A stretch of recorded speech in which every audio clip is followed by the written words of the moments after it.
Hello dear viewers, thank you for choosing the Manhwa compilation channel. Please leave feedback in the comments after watching. Enjoy watching. The story of the main character David Crossman begins in modern America. The young man's grandfather died, leaving an old yellow book as his inheritance. David's grandfather was a real thorn in the side of developers for many years. It was strange for David that he had not seen this book before. After reading this book, the young man went to the ancient world of spirits and demons. The first thing David experienced when he plunged into this world was shock and primitive horror from the creatures he saw. Almost all of these creatures were hostile towards ordinary people. It was a favorable environment for ghosts, spider-like monsters, and zombies to live.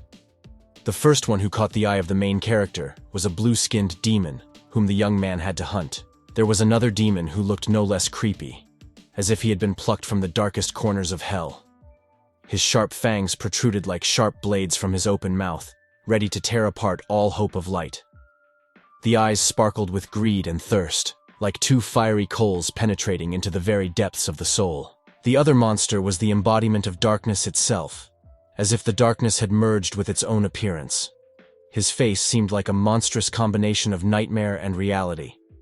This monster filled the air with an ominous aura, making even the bravest hearts tremble. On this journey, every demon that existed was executed by the protagonist's blade.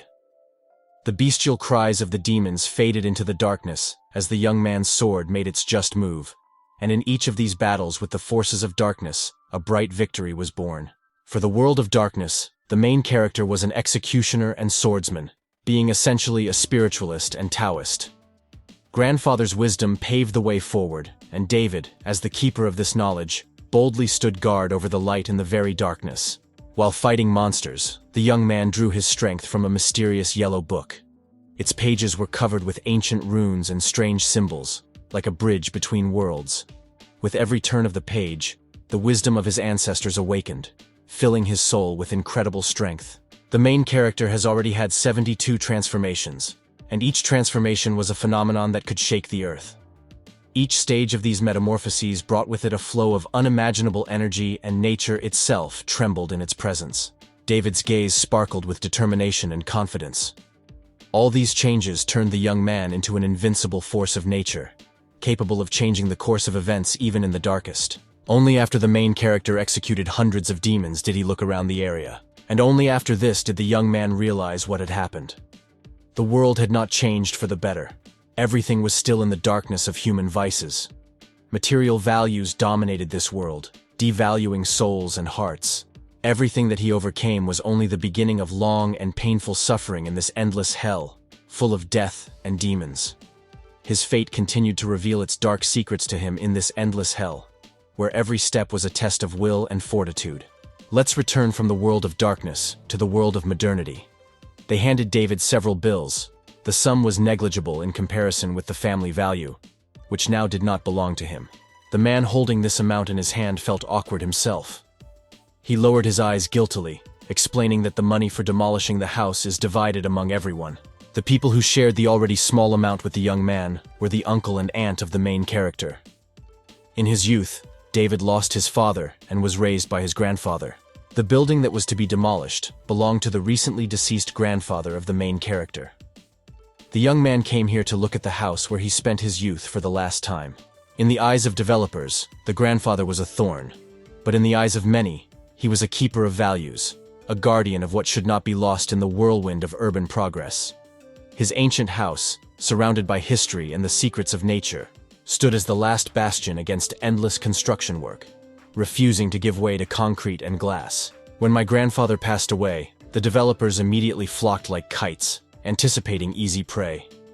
A place where wisdom and peace once reigned was now becoming an arena for the relentless development of the urban landscape. Deciding not to waste time on labor-intensive demolition, the developers decided to use heavy equipment to quickly destroy the old structure. The house that had witnessed life and family moments for many years was now on the verge of disappearing. The sudden roar of an explosion broke the silence that once reigned in this corner. Everything around was filled with clouds of dust and sounds of the end of old times. The developer was almost relaxed that the house would soon be demolished, but he was dumbfounded by Frank Blumfield.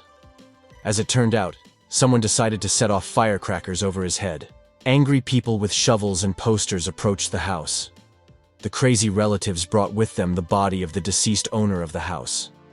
The courtyard of the house was filled with cries of pain and anger, and the dilapidated house became not only a loss in a material sense, but also a symbol of resistance. People, having lost the remnants of their common sense, turned to the deceased, pointing out the scoundrels who dared to mock his descendants.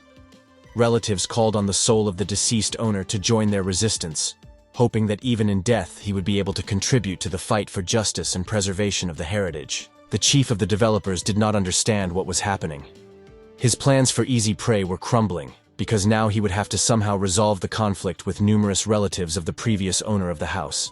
One of the subordinates leaned over to the boss and explained that the head of the department ordered in such cases to settle all problems with money, because this place is very profitable. Both sides were greedy for money, but the problem was quickly resolved. The developer was so afraid of the deal falling through that he paid compensation in cash immediately. All the relatives immediately began to divide the money. It was at this moment that the main character received his crumbs. His uncle explained that the money was divided among all relatives. When it came to David, only a few hundred remained of the compensation issued by the developer. This vile feeling of greed and profit was alien to the main character.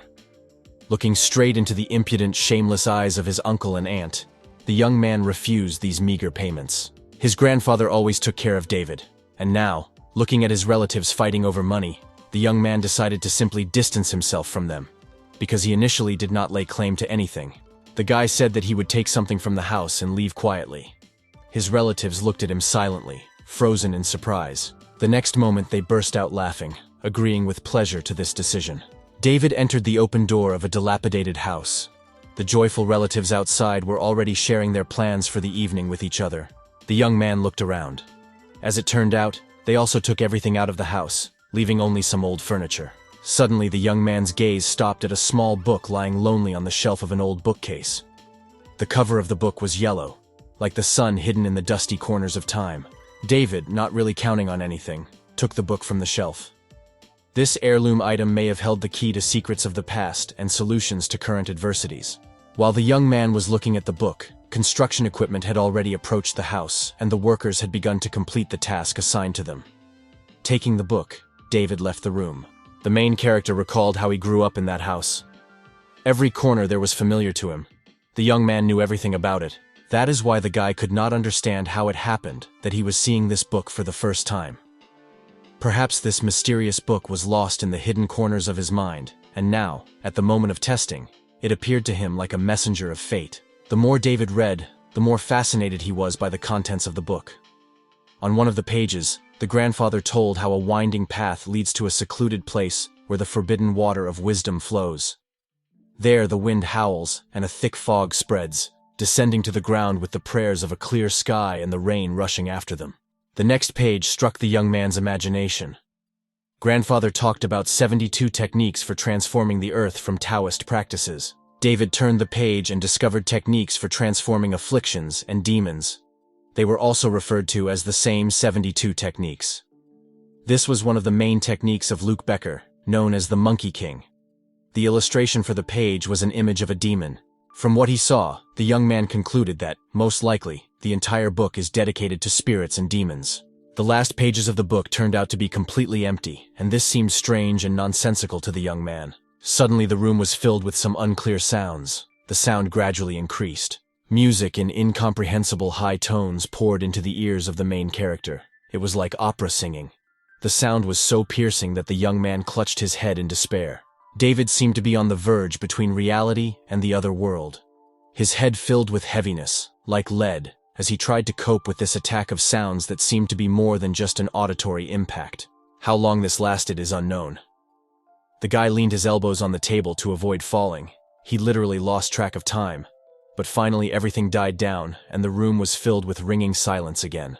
The guy again felt a hard surface under his hand, gradually returning to reality. His heart was beating wildly, sweat was streaming down his face, and his mind was still struggling with the aftertaste of this mystical incident. David stared at the table in front of him, not understanding how this happened, because until that moment he had been in bed. Moonlight penetrated into the room through a crack in the roof, falling like silver threads on the walls and floor. The cold, pale shine gave birth to something otherworldly in the soul, which seemed ominous and alien. There was an element of mysticism in this moment. The young man did not understand where he was. It was a completely different room. The outline of a ghost appeared next to the main character. A spirit that appeared from the depths of the universe touched him with its cold hands, smiling ominously. In a moment, everything disappeared, not even leaving memories. David again picked up his grandfather's book, absent-mindedly staring at the pages covered in small handwriting. The symbols and drawings on the paper seemed alive, like ancient messages that had just come to life under the light of the moon. Each page seemed to be part of a mysterious puzzle, inviting the young man to plunge into the world of secret knowledge. Grandfather talked about immersion in silence and solitude. The main character did not understand what exactly the author of this book meant. By the will of fate, or maybe by the will of the book, finding himself in an unknown house, David understood that standing and thinking was useless, and the young man decided to go outside and assess the situation from a different angle. Outside, there were some strangers dressed in kimonos. Their clothing was a clear reflection of long-standing traditions and cultures, far removed from the world in which David lived. Standing on the threshold of the house, the young man suddenly felt himself in the zone of intersection of time and space. These people in kimonos could be the key to deciphering the secrets that had just happened in his life. The main character did not understand how he ended up here. Questions circled in his head like a swarm of insects, but the answers seemed to him mobile and elusive, like shadows in the moonlight. The people outside tried to talk to him, as if they belonged to the same time and world. It was a strange experience for David to find himself among people with whom he was perhaps connected by more than just a coincidental clash of times. He felt like a stranger in his own world, where invisible threads of time intertwined his fate with what had not yet happened. The market traders did not even suspect that the young man standing in front of them was a stranger at this time. They exchanged questions and answers, not paying attention to the strangeness of his clothes and the worried look in his eyes. One of the merchants in a kimono, paying attention to David, invited him to try his noodles. The smell of aromatic and attractive food hung in the air, causing appetite. David, amid all the mysterious events, decided to nevertheless agree to this unexpected invitation. The noodles smelled great, captivating with mouth-watering aromas when the cook placed the plate in front of the guest. The young man was hungry and could not resist the magic of this dish. The main character, absorbed in the aromas of noodles, did not even notice how he automatically sat down at the table. At that moment, he was captivated not only by the magnificent dish, but also by the surrounding atmosphere of the mystery of old traditions. Among all the unusual events and mysteries, the strangest thing was that the noodles on David's plate were black. One of the visitors complained that the noodles were tasteless. David listened to the conversation out of the corner of his ear, realizing that among all the secrets and oddities surrounding him at this moment, even food was no exception. The cook, having sincerely apologized, promised to correct the dish and add seasonings. The next moment, something out of the ordinary happened. The cook tore off his own head and raised it above the vat of food. David watched this act as part of a mysterious ceremony. In every drop of blood, he saw not only an ingredient to improve the taste, but also some kind of magic that he did not understand. From the outside, this whole process looked quite creepy. The blood, absorbed by the hot mass, seemed to turn into darkness, into a dark essence. David, immersed in this strange world, felt that what was happening carried something deeper and more mysterious than he could imagine. Under the boiling vat in the firewood compartment, the main character saw human bones. The young man felt a shiver run down his spine as his gaze was riveted on this eerie sight. A girl with a basket approached the merchant at a nearby stall. She said she brought flowers. Flowers meant the hand of the deceased. The girl held it as if it were the most ordinary and familiar object for her. The merchant calmly took the terrible object brought to him, paying the girl with a sugar plum. The girl looked at the gift, licking her lips. Human eyes were strung on the stick instead of a plum. After what he saw, David completely lost his appetite. The spectacle of human bones, eyeballs, and blood in such an unexpected context pushed the taste of the noodles into the background. All taste experiences gave way to feelings of disgust, bewilderment, and even anxiety. Worms were swarming at the bottom of the bowl of noodles. This unexpected turn of events added even more horror to the atmosphere of bewilderment. The worms, like dark messengers from a mysterious world, slowly crawled to the surface, creating an even more ominous sight. The main character was in a state close to horror.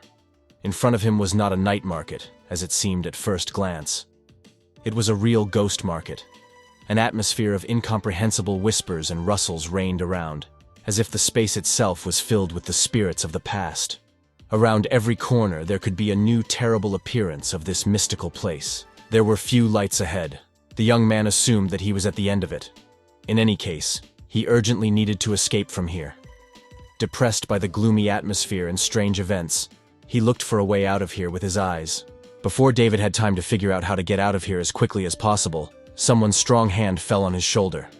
This unexpected touch made him freeze in place. His heart sank with tension. The hand belonged to a creature without a head.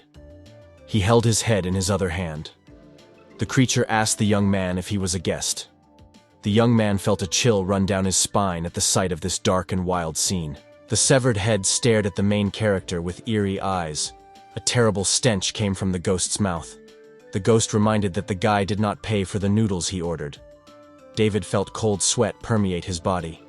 He understood that now was not the time to discuss money, but the ghost, not understanding his fear, continued to remind him of the unpaid order. Seeing the confusion in the guest's eyes, the ghosts laughed evilly because he, as it turned out, had no money.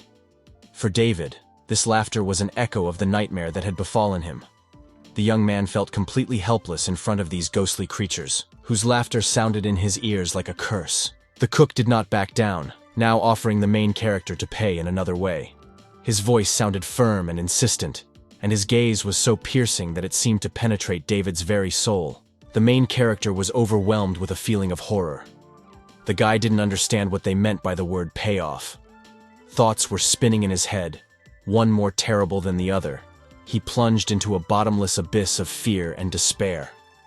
The hope of salvation seemed increasingly remote to him. The sixth sense did not deceive the young man. The cook gave David a terrible choice, offering to pay with his heart, liver, spleen, lungs, or kidneys. Hearing these words, David felt his throat constrict with horror.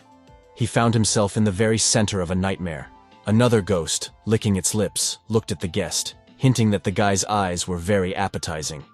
His menacing gaze and creepy laugh made David feel like prey to a predator. Another ghost, bringing his fanged mouth closer to the guest's hands, said that his hands also looked beautiful.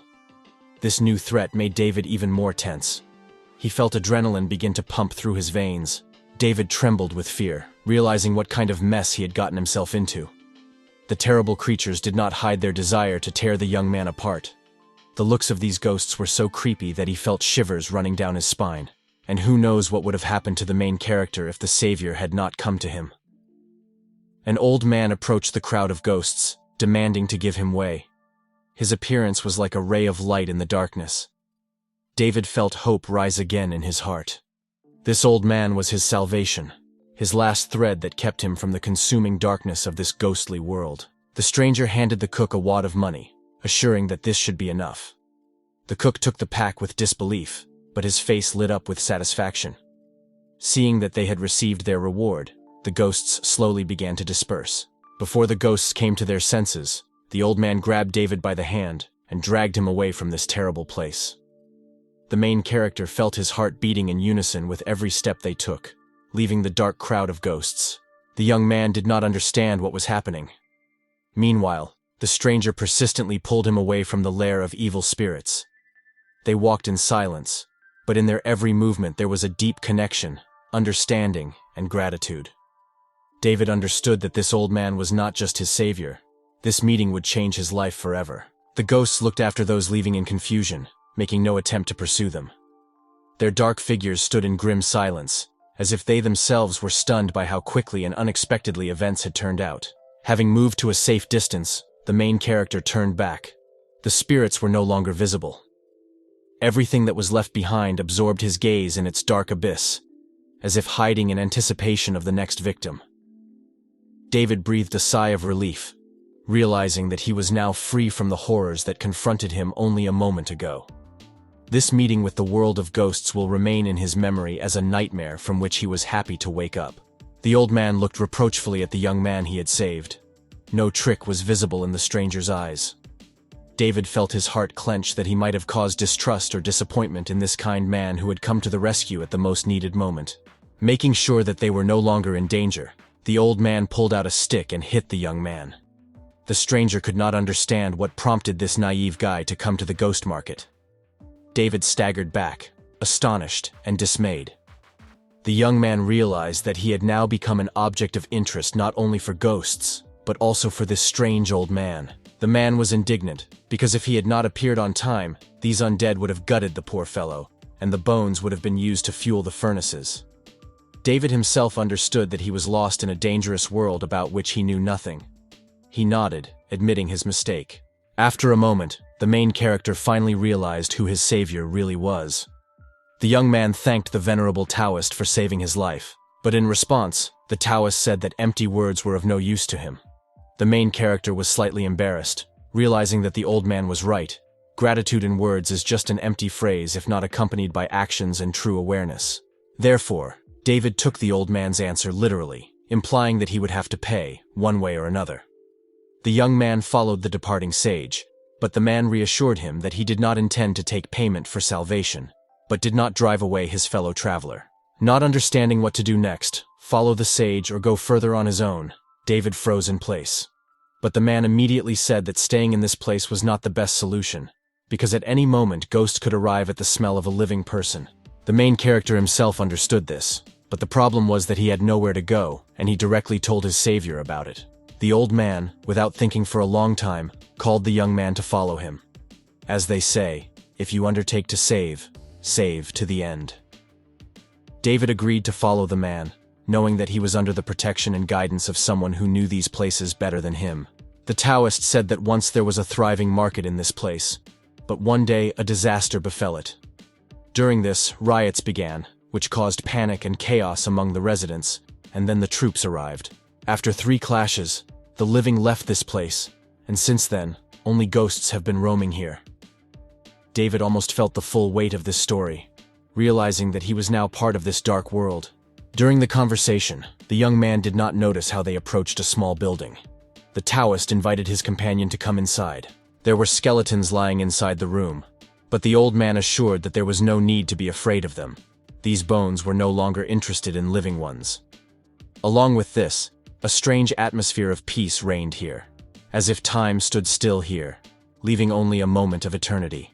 The Taoist approached the skeletons, addressing them as hosts, apologized and warned that this young man would also stay in their house for the night. David was silent, realizing the deep meaning of the old man's words.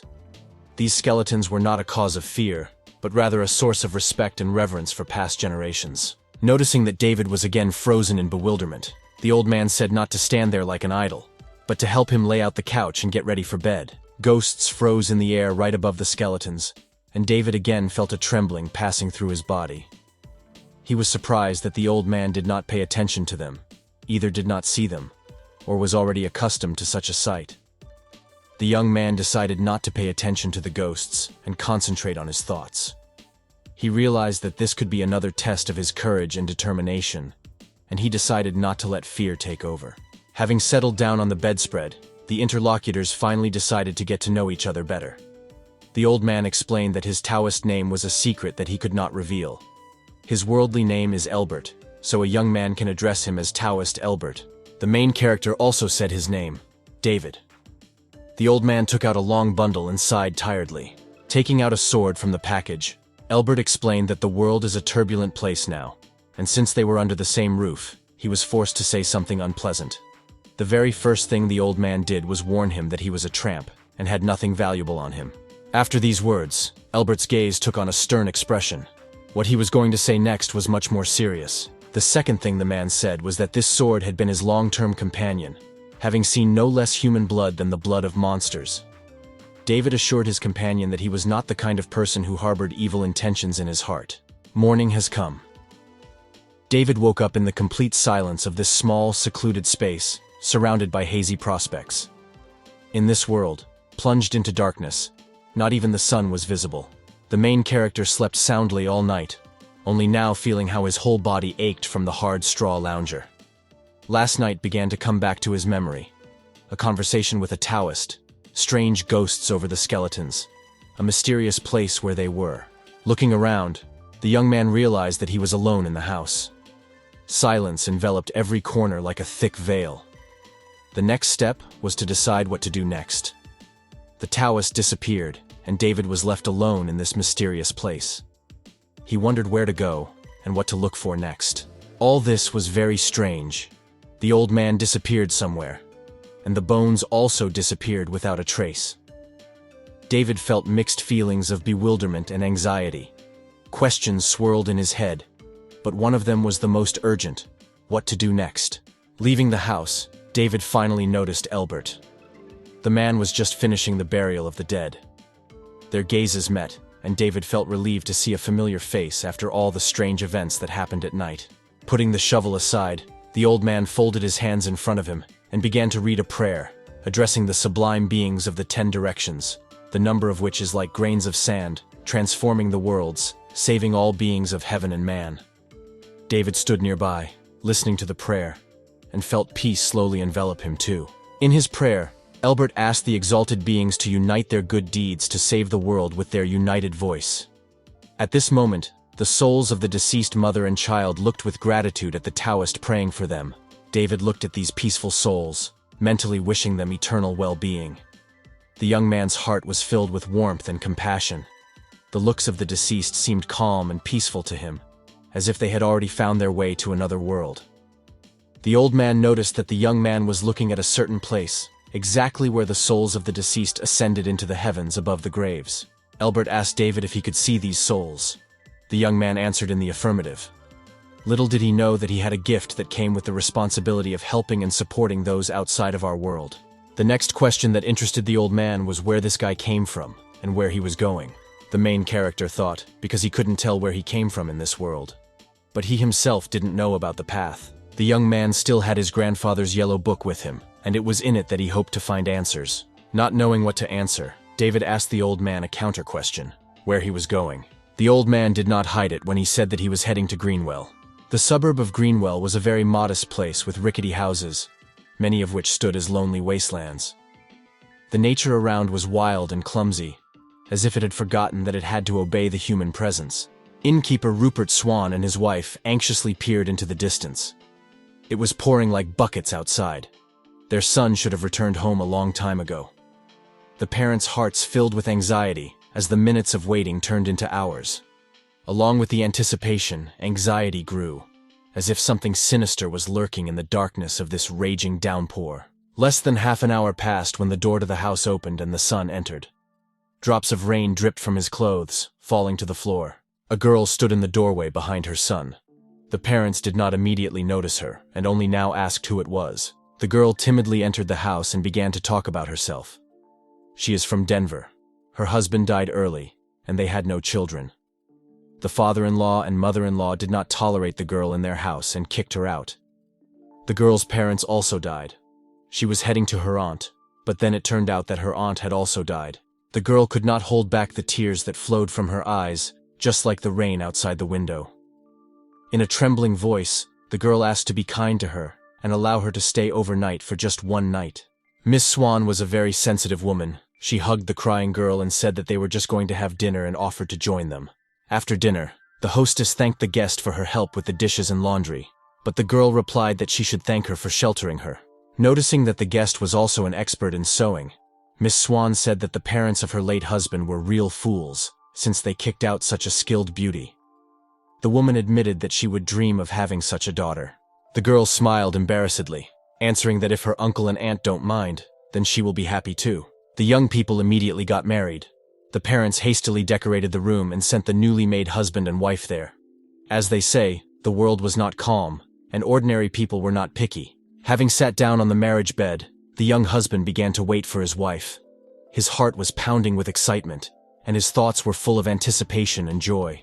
He imagined their future together, filled with happiness and love. The girl was in no hurry to see her new husband, trying to close the door to the bedroom with all the locks. What surprised the guy most was that his wife was closing the door with a huge wooden bolt. Young Miss Swan explained that there are many robbers in the area and you need to be extremely careful. Hearing his wife's explanation, the young husband felt a slight sense of anxiety. It was very strange that the girl decided to close the door to the bedroom with such a powerful bolt. From the outside, it might seem that she was trying to create around herself a kind of world within a world. Sitting down on the bed next to her husband, the girl looked at the young man strangely and said that he had very delicate skin. Noticing his embarrassment, the young wife clarified that he really looks good. The guy objected that he looked much more attractive. The girl clung to him, gently touching his shoulder. Confused even more, the young man said that the red candle had not gone out yet. In response, the young wife said that there was no need to pay attention to it. The guy's parents were already fast asleep at this time, not even knowing what was really happening to their son. The young man had no idea how his hospitality would later turn out, and now it was too late to fix anything. Blood was flowing from his eyes and mouth. The young wife turned out to actually be a demon. The young man called his mother for help, hoping that he would be heard, and the mother's heart, sensing something was wrong, responded to this call. The woman woke up her husband and said that she had dreamed that their son stood bleeding, and insisted that their daughter-in-law was a demon. The husband looked at her with surprise and growing concern. His heart sank at the thought of his son. He also felt that something was wrong. Miss Swan, sobbing, continued to tell her dream. Their son could be devoured. Rupert reminded his wife that she was the most excited about her new daughter-in-law. At the same time, they both knew that dreams could be prophetic, especially in this world where magic and forces of dark origin could leave their mark on dreams. Having crept to the door of the newlyweds' bedroom, the parents froze, listening to what was happening there. At first, it was quiet outside the door, and this only increased the parents' anxiety. The parents' hearts froze in horror when they heard rustling and grinding noises from the newlyweds' bedroom. Their screams pierced the silence, filling the entire house with fear and anxiety.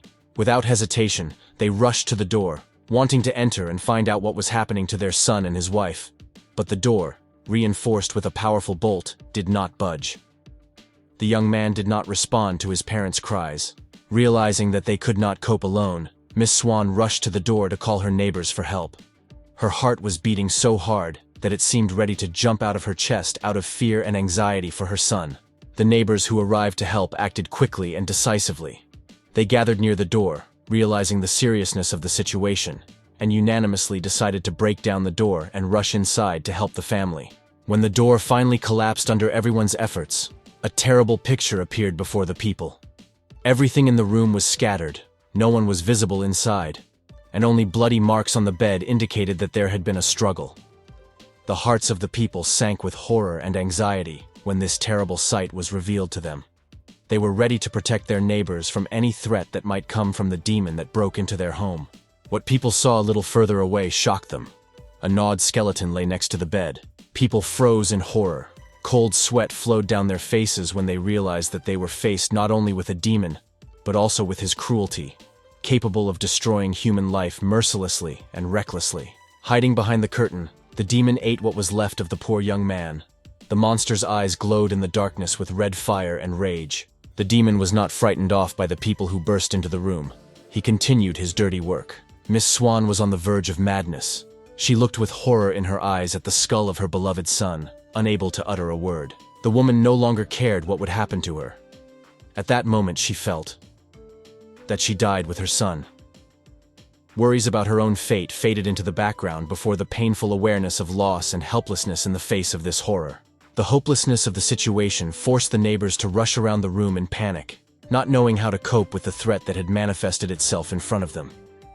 The demon's grin only added to their sense of helplessness, reminding them of his ruthless strength and superiority. The screams of people mixed with the sobs of a grief-stricken mother could be heard even on the street.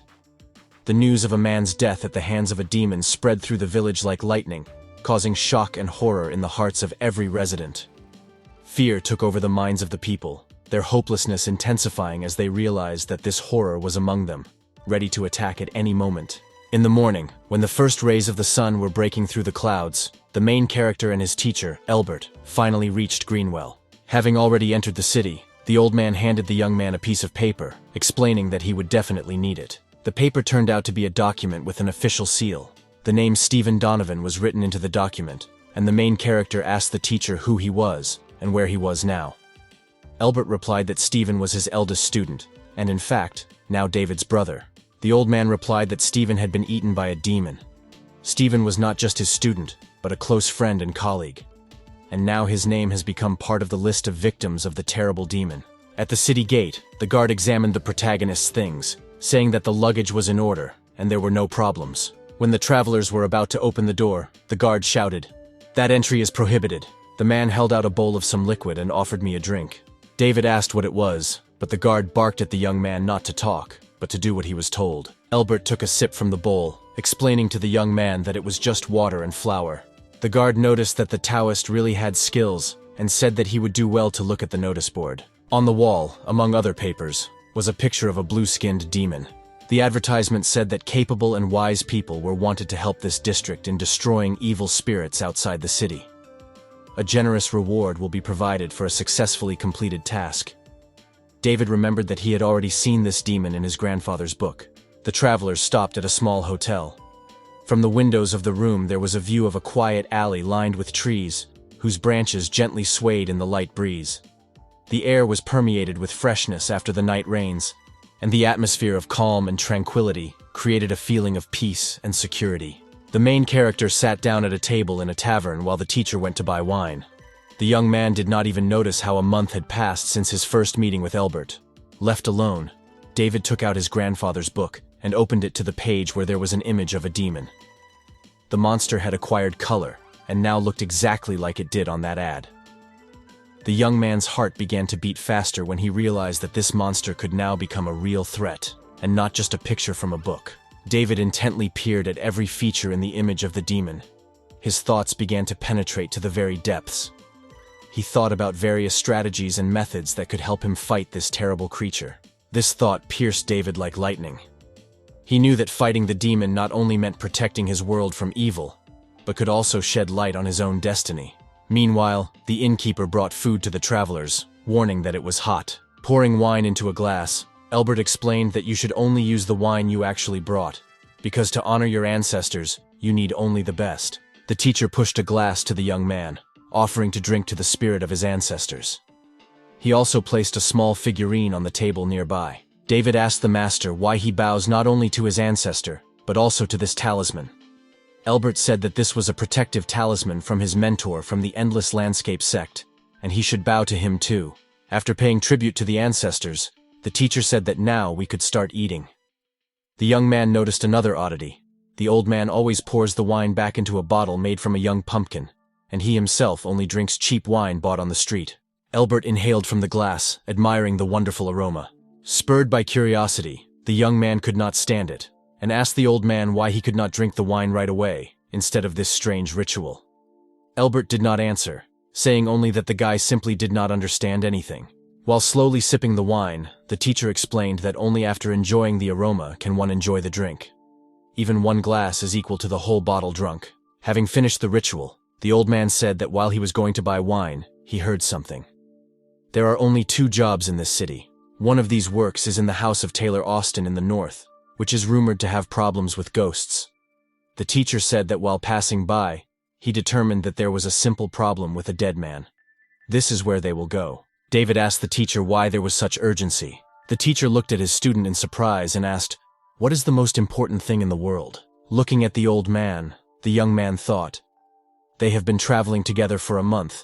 The teacher's skills and courage do not look particularly outstanding, but in anticipation of trouble or failure the master has no equal." Therefore, to the old man's question, David replied that the most important thing is safety. The old man unexpectedly objected, saying that the most important thing at the moment is food. He told the young man to finish dinner, and after that they would go to earn food. After finishing the meal, the travelers went out into the street and headed to Taylor Austin's house. Stopping, the old man took out a bag with a jade dragon talisman and, asking him to be on guard, pierced it with a sword. At the tip of the blade there was paper with unknown inscriptions, which immediately burst into flames. The old man gazed intently into the fire. The young man guessed that this was a ritual for awakening a werewolf. Having finished this, the teacher sharply fell to the ground and began to peer around him. Despite the fact that David had been traveling with Albert for a month, he could not get used to such antics of his teacher. Finally, having finished with the rituals, the master looked back at the student and said that in this place he discovered something. Then Albert sniffed the air and jerked back sharply. Now David smelled the stench too. He asked the teacher what it was, carrion or a rotting corpse. Albert paused for a long time, and then replied that it was just dog urine. But this was not what interested the young man. He asked if there were spirits here and if they were dangerous. The old man replied that there were only small spirits here, Elbert also said that the time has come to fight demons and cast out evil spirits. The teacher's words filled the young man's heart with determination, igniting a fire within him. He was ready to take on the challenge and defend his world from darkness. David headed forward, but the old man suddenly pulled him by the collar, saying that he needed to go in the wrong direction. The young man objected, because he was heading precisely towards the house of Taylor's family. But the teacher suddenly changed his mind and said that they were now going to the family of William Gilson. People on the street were discussing the recent incident, lamenting the unfortunate fate of Gilson's wife. The women gathered near the house discussed Miss Gilson's husband, recalling that during his lifetime he had been a quitter, and even now, after his death, continues to ruin her life. Miss Gilson stood outside her house, clutching her frightened son. The spirit of the deceased flew next to them. Approaching closer to the house, Elbert took out a sword and ordered the spirit to reveal its howling essence. Seeing the ghost that appeared, people screamed in fear. The wife and son were not afraid of what they saw, but were very surprised. The boy immediately rushed to the ghost of his father, and only Elbert did not believe what he saw. Addressing the ghost, the teacher asked why the ghost hides its true identity. The ghost, exposed to the words of the teacher, began to change, revealing its true essence. His appearance became more and more ugly and gloomy, as if a black hole was opening in the darkest corners of his soul. Blood flowed down the ghost's face, and the old man immediately determined that the man had been beaten to death with sticks. Looking at the ghost of the unfortunate man, Elbert began to read a prayer, addressing the sublime beings of the 10 directions, the number of which is like grains of sand. Raising his sword upward, the teacher began to say a prayer even louder, turning to the beings who transform worlds and save all beings of heaven and man, with a great request to unite their good deeds in order to save the world with one voice. As a sign of maintaining the prayer, the wife of the deceased knelt down and bowed. When the prayer was finished, Miss Gilson thanked the venerable Taoist for saving her husband and freeing his soul. The woman apologized because her family is quite modest, so this is the only way she can give back. With these words, she handed her savior a basket of eggs. In response, the master said that there is no need to worry so much. For him, as gratitude, 1 egg is enough. At that moment, David ran up to the teacher with a joyful cry. The young man had a folded piece of paper in his hand. The guy boasted that he received a yellow scroll for his teacher, which gave its owner more opportunities. Suddenly someone grabbed Elbert's leg. A man's voice begged the venerable Taoist to save his master. The man said that he is the housekeeper of Taylor Austin's family. He also admitted that he saw the venerable Taoist use his magical powers to save the Gilson family, and it was incredible. Elbert asked the man to get up and calm down. The Taoist will not allow evil spirits to run amok. But before that, he needs to talk with his disciple. Approaching David, the teacher was ready to beat him for what he had done. The student reminded the teacher of the words he had spoken, that there were only small spirits in Taylor's house. The young man did not understand how some small spirit could be dangerous. Already approaching the Austin family's house, the teacher told David to hurry up, because one way or another, they would have to get rid of this problem. The young man wondered how much the teacher received from the Gilson family. In response, Elbert made the remark that the goal of their sect is to help people, pacify evil spirits and fight demons, and payment for the ceremony should not be discussed at all. David objected that time is running out, and there is no food yet. Meanwhile, the housekeeper of the Austin family invited them to come into the house. Taking a look at the general situation and the mood of those present, the Taoist concluded that the Austin family had already suffered enough from that spirit. However, although most of the people looked emaciated, there were no signs that they were suffering from spirits or were sick. Elbert asked where Mr. Austin himself was now. Instead of answering this question, the 2 women silently approached the door to their master's office. The door opened and bright light poured out. The teacher and student, without saying anything, entered the office. Mr. Austin was sitting in a chair with a blanket wrapped around his legs. The man's eyes were frightened, as if he did not expect to see living people. Elbert turned his head to the student and asked if he saw something. David replied that he saw someone on Mr. Austin's shoulder. Without hesitating for a minute, the Taoist took out the talisman of the spiritual key and called for it to awaken. The owner of the house sat in a daze, realizing his hopelessness in this situation. On his shoulder stood the ghost of an evil baby. Having gathered his strength, Mr. Austin asked the Taoist whether it would be difficult to cope with this ghost. The Taoist did not give hope, admitting that there would be problems with the ghost. The owner of the house drooped even more after such words. He understood that someone wanted to kill him by sending this ghost, but he had no idea who was capable of this. Elbert did not hide the fact that it was his own daughter who wanted Mr. Austin to die. The owner could not believe this. He even thought that the Taoist was joking. But Taoist was not in the mood for jokes. He asked Mr. Austin if their family had lost a child in recent years. The owner did not answer the question posed, although everything was clear. Seeing that the Taoist intended to leave, he only sighed resignedly that there was no way out. But he wanted to ask to save his life. The exorcist turned around and asked in surprise why the owner of the house decided that there was no way out. The Taoist was about to perform a special ceremony. This special ceremony was called the erection of the altar. During it, Taoists call on ancestors and deities to help them. Left alone with the teacher, David asked if that little spirit was really so powerful that an altar-building ceremony was necessary. Alas, Albert was not sure that he could cope even with the help of the altar. The Taoist said that this ghost has a terrible backstory. This baby was born into the Austin family many times, but each time she was killed. With so many deaths, her anger is immense. Now we have to break this cycle of violence and resentment. Perhaps there will be a way to reconcile the soul of the unborn daughter and bring her to peace. People in the courtyard were talking to each other in low voices, hoping that the Taoist master still had a solution. Meanwhile, the master said that it was time to move on to the ritual. The Taoist ordered the servant to prepare fresh breast milk and mix it with powdered sugar. The servant fulfilled the order, mixing everything in the required proportion. The teacher explained that breast milk with powdered sugar was the best way to attract the demon child, but also to lure her away from Mr. Austin.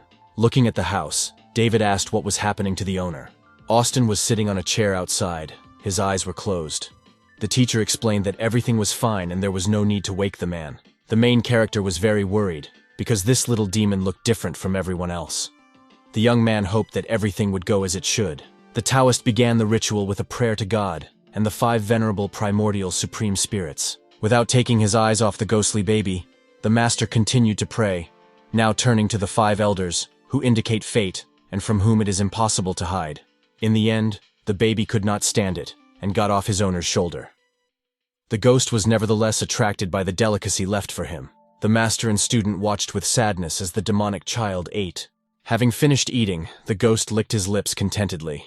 Drops of milk flowed from his mouth. Eventually, the child lay down on the ground.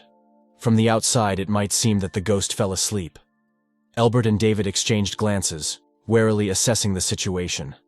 This could only be a temporary calm before a new wave of this creature's anger. Without hesitating for a second, the master and student began to drive stakes with ropes into the ground. You will have to interact with this demonic baby with caution and calculation. The next stage of the ritual was to bind the ghostly child while it slept. During the bonding process, the teacher and student carefully monitored every movement, avoiding any sudden movements or signs of disturbance on the part of the demon child. Standing over the ghost, the Taoist began to read the spell. He called upon the light of the phoenix illuminating the heights of heaven to help put the ghost to flight. David noticed that the ghost's head had stopped swelling. Now all that remains is to wait for the end of the ceremony, and his soul will be saved. Nearby, on the altar, candles were burning, the smoke and incense from which were directed into the heavens. The ghost showed no concern. At the same moment, the owner woke up and, seeing the bound ghost, screamed in horror. The teacher did not react in any way to his screams, not even trying to calm him down. But the demonic child reacted to this cry. It woke up and fixed its gaze on the victim. After another moment, the ghost began to cry, like a real living child demanding attention. The exorcists experienced mixed emotions of compassion and concern. On the one hand, this could be a trick of the demon, but on the other hand, there could be true pain and suffering behind it. The teacher understood that the ritual had not gone according to plan, and now it was necessary to urgently solve the problem that had arisen. David tried to hold the child, but it had already broken the ropes and was now rushing towards its owner. The Taoist never expected that his disciple could not only see ghosts, but also touch them. The main character still held the ghost, not giving him the opportunity to budge. But at that moment, something else began to happen. The young man feverishly turned over in his mind various options for solving the problem. The ghost was furious. His thirst for revenge increased with every second. Taoist and David understood that the situation was becoming increasingly dangerous, and the ghost would not disappear without a fight, especially if rage and a desire for revenge smoldered in its heart. David rummaged in his pockets and found candies from his real world. Now is the time to apply them. Grasping the child tightly, the young man intended to feed him these sweets. Such an action could help temporarily calm his rage and allow the situation to calm down without violence. The ghost clearly did not expect this, but he liked the sweets. Seeing the ghost accept the treats with interest, David continued to feed him. Soon the child calmed down and fell asleep again peacefully right in David's arms. The young man looked back at his teacher. They both knew that time was short, and they needed to act quickly to avoid further disaster. The Taoist, waving a brush with a ritual potion, began to quickly read a spell to expel demons. The next stage of the ritual, Albert drew a symbol on the child's forehead that bestows peace. Soon the evil spirit rushed upward and disappeared into the skies. The owner of the house remained half asleep. The Taoist turned to the people and said that the evil spirit had been expelled. The soul of the baby was now saved, and the living were safe. Mr. Austin had to be carried into the house and given a good rest. The servants hastily led their master into the house, calming him down as they went. Only after David had experienced all the difficulties for himself, the Taoist recalled how right he was when he did not advise taking on work offered by influential families. Only now the teacher and student could finally allow themselves to relax. However, the main character did not completely agree with the master, because the evil spirit did not particularly harm ordinary people. The question arose in the young man's head that perhaps the ghost preferred the rich, bypassing the poor. Such a stupid assumption made the teacher very angry. In this regard, he mentioned the well-known expression, "Whoever sows the wind will reap the storm." The old man mentioned that the reason for such cases with ghosts is that under any rich man's house there will always be several graves of his servants, and in the well, there are the remains of girls. The teacher explained that if the ghost is tied to ordinary people, nothing much will be noticeable, but when it comes to a rich family, this can lead to ruin and death. Albert once again reminded that the richer and more influential the family, the more evil spirits and evil people there are. The young man did not speak out loud, but noticed that the old man, despite his age, was quite lively in some matters. However, David still has one more important question regarding the blue-skinned demon for whom a reward is being given. In this case, everything was not so simple. The Taoist said that judging by that advertisement, this is an evolved spirit that took on a physical form and became a demon. It is very fierce. Despite the above, the main character was not afraid of this. He asked what would happen next, but the teacher did not answer. Such behavior was not typical of the master, because usually he pretended to listen to the student when it came to such things. At that moment, a noise was heard. Judging by the sound, it was drums and trumpets. It was extremely strange. Albert did not hide his bewilderment where these sounds of trumpets and drums came from. The orchestra approached directly to the guests, who watched this picture with surprised eyes. Lewis Freeman, magistrate of Greenwell, came up with the band. The man personally came to greet Master Taoist. Mr. Freeman said that he came for a reason. The blue-skinned demon is causing a lot of trouble in this city. The residents cannot sleep peacefully. And now the townspeople are grateful to Master Taoist for not being afraid to speak out against this demon and risk his life for the sake of the people, in order to eliminate the problem. Old Taoist became furious at such news. He had never promised such a thing. Realizing that the truth would be revealed anyway, David began to explain that his teacher looked at the sky yesterday and saw a special sign there. The young man, like a real speaker, told the assembled people that the demon had escaped from the underworld, and now he was wandering in this world in the guise of a woman, eating people. This is all because he was weakened after escaping, so he resorted to deception. People now turned out to be even more frightened, because even if the demon is fed up, this does not mean that he will stop devouring people. Stepping aside with the teacher, the main character said that yesterday he managed to find out from local officials that the demon prefers young boys and girls with delicate skin. However, people heard what was said and now understood why the demon ate the young guy from the Swan family. The situation became increasingly tense. People did not know what to do now. With hope in their eyes, the townspeople rushed to the venerable Taoist master, begging him to save their lives. The Taoist looked at his student with bewilderment. Once he himself taught the young man how to intimidate people with empty words. But the main question was for what purpose he was doing this now.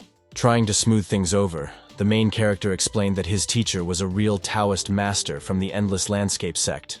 So how could a small demon waste his time on himself? Therefore, based on what was said, the young man announced that he himself would take on this trifling task. The Taoist was confused. It turns out that this young man expressed a desire to get rid of the blue-skinned demon, relying on his own strength. Mr. Freeman praised the main character for his courage, because it is not for nothing that they say that the student is a reflection of the teacher. The master asked when the young man was going to set off. David replied that he first needed to discuss everything with the teacher and prepare. Left alone, the Taoist began to scold his student. The teacher admitted that he himself, having decades of practice behind him, did not dare to look for that demon. But here, an inexperienced young man, who had not even stepped onto the first stage of enlightenment, decided to fight with the most powerful demon. David explained to the teacher that the reason was that he urgently needed to do this because there was no other choice. The Taoist was terribly angry at this answer. He shouted that he was not a teacher of suicides. The old man reminded David that the talisman that the young man now uses thanks to his teacher is used by the Taoists to hunt demons and evil spirits. And the master is the only one who uses this talisman to see these evil spirits. The Taoist gave the example of his senior student Stephen Donovan, who was always brave and mocked the cowardice of his own teacher. And as a result, the teacher was the only one who survived. The master became sad, remembering the events of many years ago. His eldest student died, not even bones remained. After thinking a little, the young man took out his grandfather's yellow book, opening it to a page with a blue-skinned demon and comparing it with a picture from a city advertisement. David said that this is the true reason why he must meet this monster. The master recalled that the guy constantly leafed through this book, and now the conclusion suggests itself. This demon is closely intertwined with his life. But despite this, the teacher did not change his position. He threw some paper on the table in front of David. The teacher angrily slammed the door, finally saying that if the young man was impatient to die, then it was his choice, and the master would pretend that he did not have a student. David did not catch up with the master, mentally thanking him for everything. People stood in the courtyard of the house, waiting for the young master's decision. The main character unfolded in front of them the sheet left by the teacher. The young man explained that in the picture there is a weapon for exterminating demons, and this weapon needs to be made. Mr. Freeman took the sheet and promised to do everything as soon as possible. While the weapon was being made, David went to the Swan family inn to find out something. Mr. Swan, having learned that they had come to him, went out into the yard. Looking at this exhausted, aged man, it was difficult to believe that he was not even 40 years old. Grief had greatly changed his face. Women's sobs were heard from the orphaned house. They sounded piercingly, calling for help and retribution. The woman looked at the street from the half-open door and called for her dead son. Mr. Swan, unlike his wife, retained his sanity, apologized for her behavior. The woman was never able to recover from grief. The man's eyes expressed mixed feelings. Grief from loss and helplessness in the face of his wife's pain. Time did not wait, and the main character immediately moved on to the essence of his visit. He asked the owner to tell us more about this demon. The innkeeper said that this demon turned into a young, beautiful girl, but in fact he was huge and terrifying, outwitted the parents and devoured their son. Even remembering this, the man was shaking all over with horror. Questioning the inconsolable father further would be cruel, and the young master asked to simply allow him to examine the room where his son was killed. Mr. Swan admitted that he boarded up the room after the incident. Tugging at the boards, the man added that everything was very carefully boarded up. Through the cracks of the boards, a terrible stench could be heard from the room, which seemed to have already permeated everything around. The main character ordered the servants to remain in place while he looked around. The room still looked creepy, as if all this had just happened. David already realized that after those terrible events, no one cleaned anything here.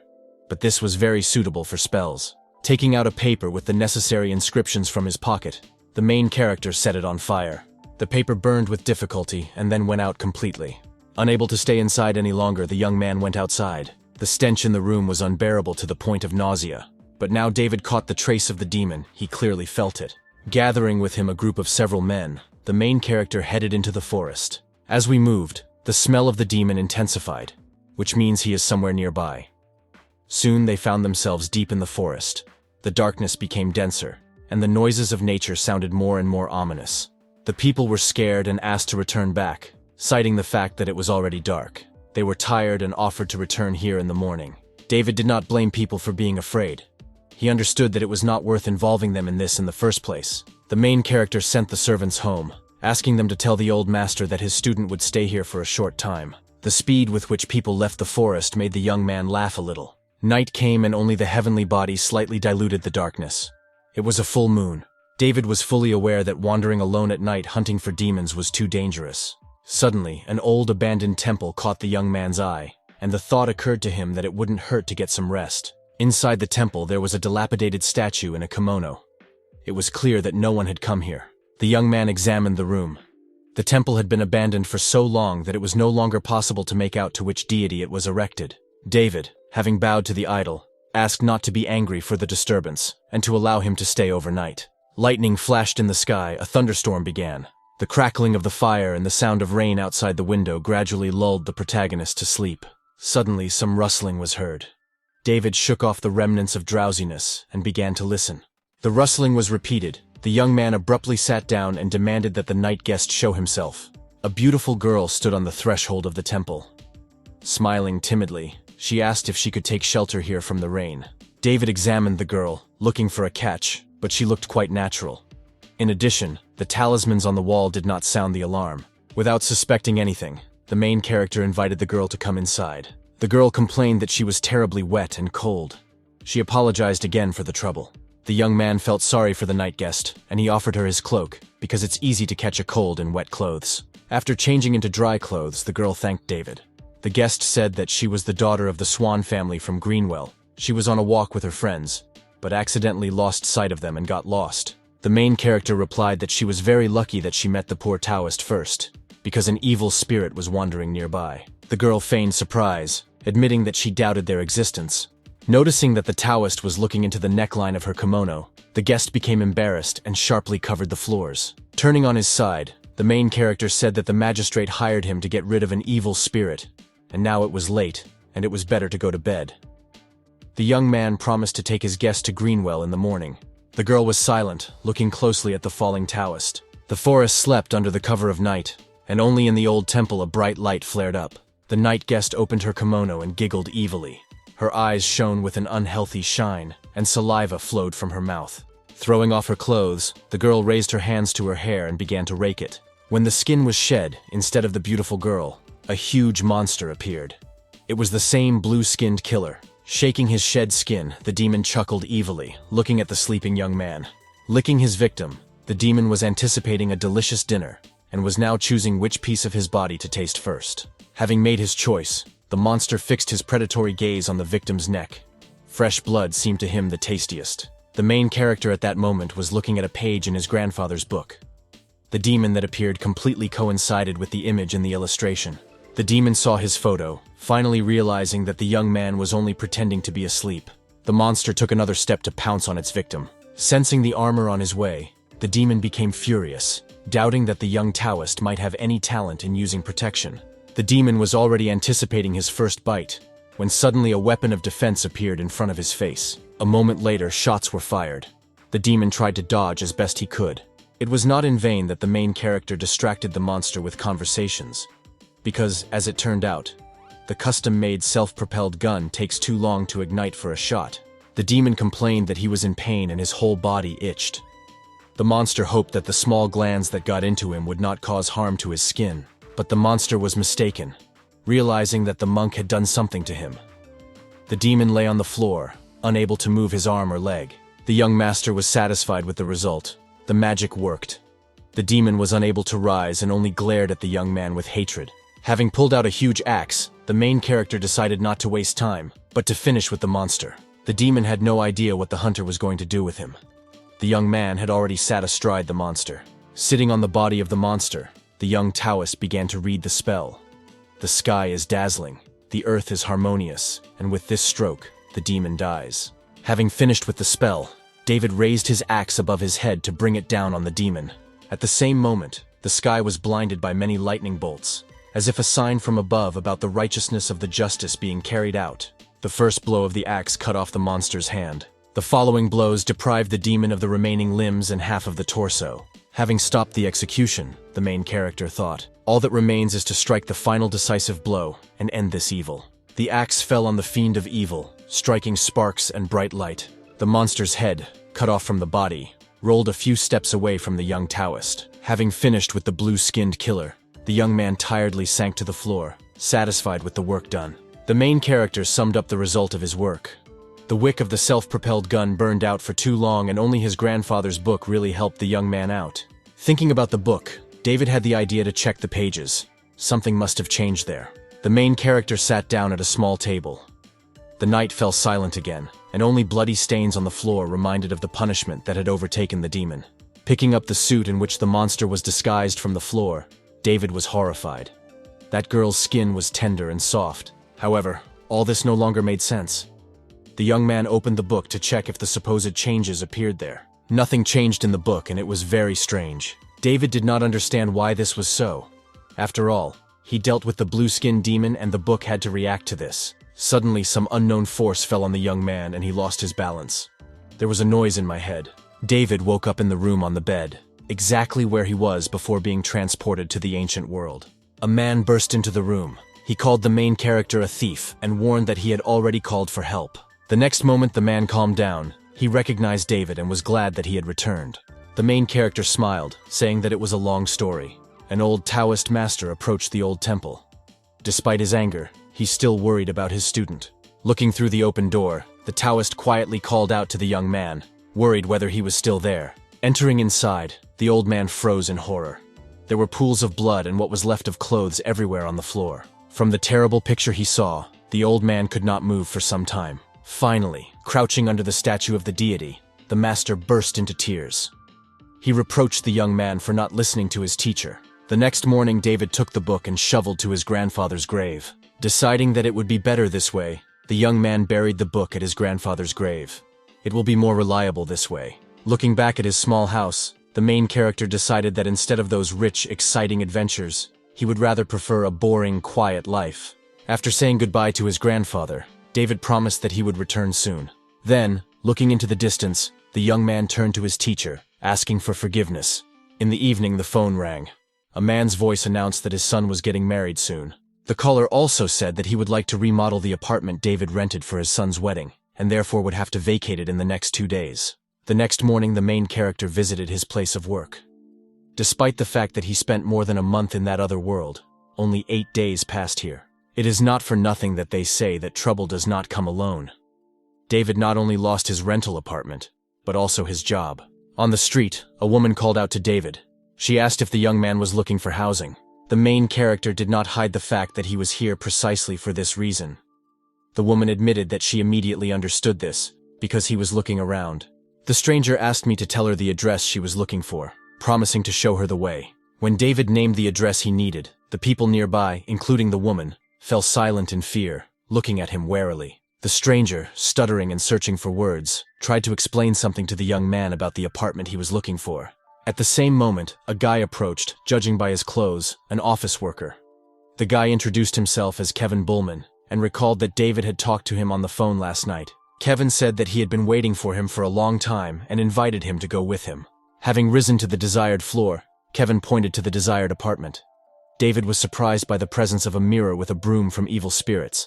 Such an oddity was usually characteristic of old people. Another thing was strange.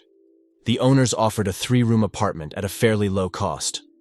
Perhaps there was some kind of catch hidden behind this. Kevin said that his father-in-law used to live here, and older people are known to be prone to superstitions. The apartment was cozy and tastefully furnished.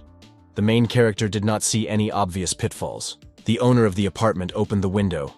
There had been no tenants here for a long time, so it was necessary to ventilate. Kevin explained that if it weren't for his dire need for money, he wouldn't rent out the property so cheaply. Behind the chest of drawers in the corner, the main character noticed a ghost. The girl was sitting with her face buried in her knees. Upon further investigation, David discovered other ghosts in the apartment. Now the main character understood why such a good apartment was rented out for pennies. Everything here is infested with evil spirits. The ghosts were already anticipating entertainment, discussing with each other how this time they would scare the new tenant. The ghosts decided to play a trick on the owner and the new tenant with their favorite trick of suddenly appearing absolute darkness. The evil spirits called this trick closing the eyes. The evil spirits chose the owner as their first victim, and this time they decided to scare him more so that he would stop bringing residents here. Kevin, meanwhile, said that 2 days ago he showed the apartment to potential tenants, and they were interested, so David should hurry up with his decision, because he will never find such a good offer again. The owner was sure that the young man would not find such an apartment, not only in the country, but in the whole world. He continued to persistently convince the main character of incredible luck, but the young man interrupted his speech, pointing his finger somewhere to the left. In the place where David pointed, some movement was felt, although nothing was visible visually, only the window rattled. Kevin cautiously looked back there. Drops of sweat were running down his face. The guy was very afraid to see there what he was trying so hard to hide from the tenant. In a confused voice, the owner explained that it was just the wind. Apparently the window was broken, and suggested continuing the conversation outside. At that moment, a ghost came up to Kevin and put his hands on his eyes. At first the owner thought that David was joking. The owner's heart-rending scream was heard throughout the block when he realized that the joke was the work of a ghost. Kevin lost consciousness from fear. An absurd smile froze on his face. The main character clearly heard the ghosts talking, praising each other's wit.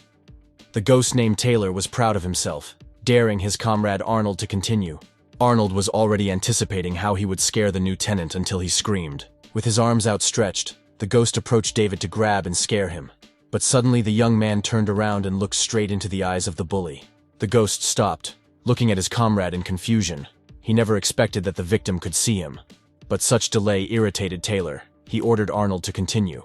The bully did not have time to do anything when he immediately received several blows from the would-be victim. After this, David returned to the owner of the apartment to bring him to his senses. When Kevin came to his senses, the first thing he thought was that his new tenant had also died.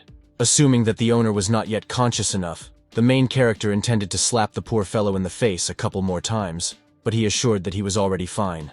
Kevin was about to explain about the ghost, but the main character interrupted him, pretending that he did not understand what he was talking about.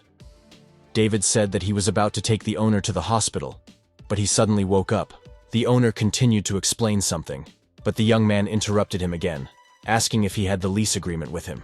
David said that he liked the apartment and agreed to rent it. The agreement was concluded, and the new tenant moved his things there that same evening. When it got dark, the ghosts that inhabited the apartment again attempted to scare the tenant. The evil spirits said terrible things and made terrible faces. Realizing that the young man could not be frightened, the ghosts fell into despair. One of them even offered to join them. The main character was bored with the ghosts and decided to turn on the TV. All attempts to frighten David even more provoked him, and at some point he began to imitate the evil spirits, making fun of their powerlessness. Finally realizing that all their attempts were useless, the ghosts began to consult what to do next. Taylor, after thinking a little, suggested moving to another stage, physical influence. But the ghost girl suggested that the new tenant most likely has magic. Taylor reminded his companions that they had already seen both monks and Taoists. Ultimately, everyone moved out of the apartment, driven by fear. Looking at David, the leader of the evil spirits assured that with the crowd, they would certainly cope with the tenant. With these words, Taylor attempted to attack the main character, but immediately received a couple of powerful blows. David admitted to the evil spirits that on the way here he grabbed a willow twig, because according to ancient belief, a willow twig can defeat even the devil, and even if it does not dissipate their essence, it will cause great pain. The menacing Taylor before was now whining like a puppy, curled up into a ball and covering his face with his hands. The young man reached into his pocket and took out a piece of paper with special symbols. The piece of paper was actually a talisman that the main character was going to use to get a better look at the evil spirits, and at the same time count them. There were 10 men, 5 women, and 3 children in the apartment. The main character asked how they all ended up here. The ghosts stared at David in confusion, not knowing which of them should start the story. Seeing that there would be no point in doing this, the main character pointed his finger at Taylor to start first. As it turned out, Taylor himself didn't know exactly how he got here. The only thing he remembered was that after death he could not breathe, and simply flew around the city until he ended up in this room, and here his decaying soul stabilized. But the main problem was that there is no exit from this room. You can only enter here. What happened before this moment, the ghost could not remember. Looking around at the others, the main character asked if everyone had the same problem. The answer was silence and absent-minded glances. It turned out that the dead could enter and save their souls, but there was no way back for them. David remembered the old Taoist saying something about a certain spirit land, also known as a spirit cage. This is a place to maintain spirits, which could become a trap for random visitors. Over time, ghosts will begin to go crazy and consume each other. This will give birth to a ghost king that the cage will no longer contain. In that world, there were cases when stronger ghosts broke free and caused trouble. David understood that the situation was not as simple as it might seem at first glance. Whether it is a demon, a ghost, a monster, Taoist magic, or alchemy, the basis of everything is spiritual energy. The young man understood that the energy of the modern world is extremely small and full of impurities. Only the special structure of the body helps a person generate this energy himself. If not for this special body structure, The main character would not have been able to use talismans with magic after the energy of the ancient world ran out. David knew that if a modern person dies and does not immediately go to the afterlife, his soul will simply disappear. Due to all these problems, this apartment is akin to an oasis in the desert. David asked the ghosts which of them had been here the longest. Taylor said he's been here for 7 years. The main character thought, in this situation, a lot of things didn't add up. 7 years is not enough, considering that the house is already more than 20 years old. If the spirit land had been here originally, the house would not have been able to be built, which means that the anomaly appeared here later. Ultimately, David suggested that everyone should live in harmony. But for now, the meeting was over. The young man was now interested in another question: whether anyone else had been here before. Although the rent was relatively cheap for the guy, there was not enough money for food. First of all, it was necessary to replenish drinking water, and David headed to the nearest reservoir. A rustling was heard in the bushes, as if someone was watching the main character. The young man asked loudly who was there. David felt some kind of demonic entity next to him, sharp claws reaching out to him from another world. It was like touching the bottomless depths of hell, prompting David to feel the unknown horrors and dangers hiding in the dark corners of the universe. Something twitched under his feet. The young man raised his lantern higher to get a better look, but no one was visible. Suddenly, a flashlight beam snatched a pale silhouette from the darkness. It was a zombie. The zombie growled angrily, revealing a row of sharp fangs. The main character pulled out a talisman from his pocket, intending to use it. But something strange happened. The talisman crumbled into dust right in the young man's hand. The zombie, sensing its advantage, immediately attacked David, and it is unknown how it would have ended if the young man had not woken up. The attack by the living dead turned out to be just a nightmare. Sitting down on the bed, the main character thought. Lately, the young man has been dreaming about zombies too often, and with each dream they are getting closer and closer to him. The only explanation for what was happening was my grandfather's yellow book. The main character suggested that if the book is capable of transporting into the past, it can manipulate dreams thousands of kilometers away. However, this did not frighten the young man. A noise was heard outside the bedroom door. David opened the door and saw his ghostly roommates. The main character asked what they were doing here. Taylor scratched the back of his head, not knowing how to start. As it turned out, the ghosts got bored and decided to entertain themselves by watching TV, but accidentally broke the TV. At the same time, someone knocked on the front door. The main character went to check who was there. The owner of the apartment appeared on the threshold armed with a cross and rosary. There were 2 guys from a repair shop with him. With trembling hands, Kevin pointed the cross towards his tenant, surprised that he was still alive and well. The workers immediately went to the TV. At this moment, the ghosts decided not to show themselves to the guests. When the workers fixed the TV, the owner of the apartment asked if they had noticed anything strange. The guys replied that apart from the symbols from evil spirits and the fact that the new tenant is too superstitious for his age, they did not notice anything else. Kevin was surprised when the workers mentioned that they had discovered the symbols. David grinned and told someone that there was no need for gratitude. It was not he who paid for the repairs. The owner of the apartment immediately noticed that his tenant was talking to someone. The next day there was a knock on the apartment door again. The main character was surprised, because this time he was not expecting guests. And this time the owner of the apartment did not come alone again. He introduced the guest to David. It was the CEO of the company where Kevin worked. The man's name was Jason Stark. Taking off his glasses, Jason looked at the main character with an appraising glance and explained that he intended to ask for a small favor. Kevin then entered the conversation, explaining that their CEO had recently received a project to build a facility on a certain piece of land, but the land turned out to be a little unclean. David asked what he meant by unclean ground. The young man had already guessed that there were ghosts in that area, so Kevin turned to him with this question. Jason said that he had heard that David had special abilities, so he decided to contact him directly. The general director complained that a ghost suddenly appeared at his facility and began to haunt people. As a result, the project was suspended, and they are incurring losses every day. If David helps solve this problem, the CEO agrees to reward him generously.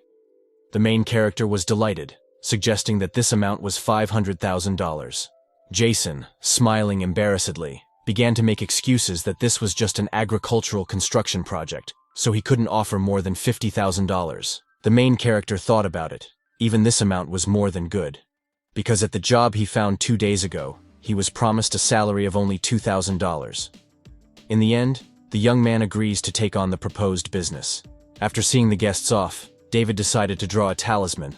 Having finished drawing, the young man ordered the evil conquering talisman to appear, but nothing happened in response. The young man understood that modern spiritual energy was too weak to use, and he himself was not a member of the Endless Landscape sect, and did not possess powerful strength. If it weren't for several pre-prepared talismans, he wouldn't go anywhere tomorrow. David had a jade dragon talisman, an ace up the old man's sleeve, but it is not yet clear how effective it will be in the hands of the protagonist.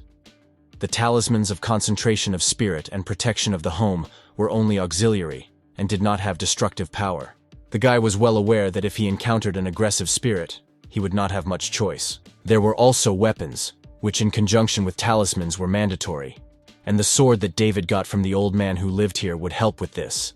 The main character abruptly took the sword out of its case. The whistle of the blade reminded him of his past exploits. The feeling was unforgettable. The sword was like an extension of his body. Under the influence of surging emotions, the young man's hearing became so acute that he clearly heard a mosquito flying nearby. David swung his sword sharply, hitting the target. The sword given by the old man gave its owner a special feeling of joy and superiority. At such moments, the guy did not notice anything around him.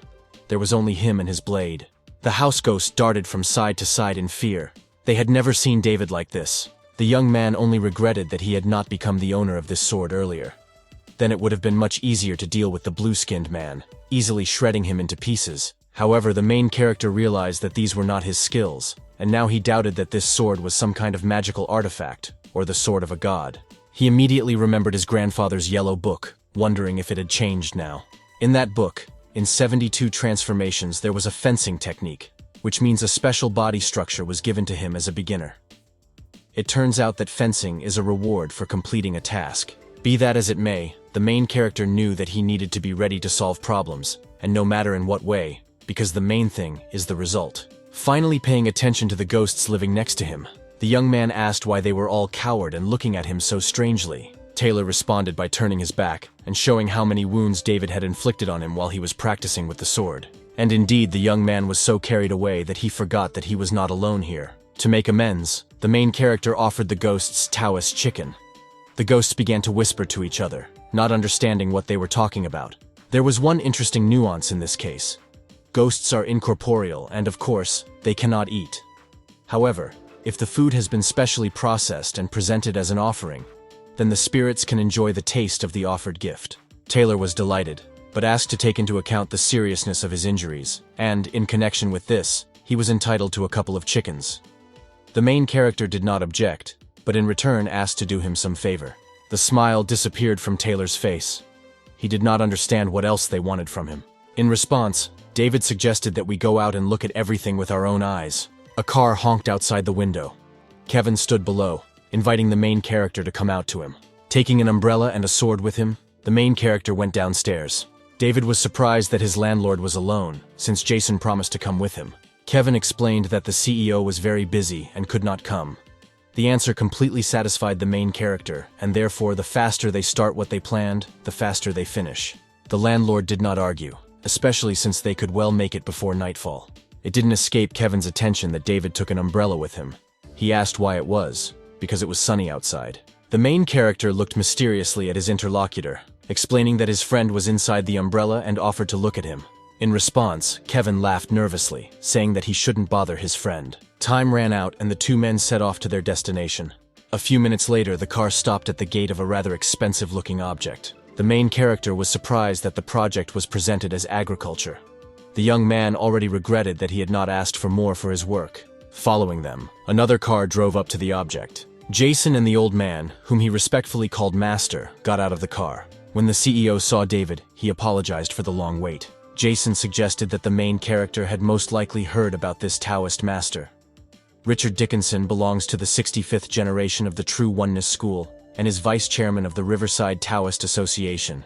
Now it became clear to the main character why the general director was delayed and was looking for a more reliable candidate. At first glance, the old man looked as if he really could do something, although it was difficult to say for sure. Jason wanted to introduce the young master to the old man, but looking at the Taoist, he suddenly stopped. Richard, his eyes wide with fear, shouted that this place was really dangerous. The old man's fear was transmitted to the general director. He asked to tell him what happened.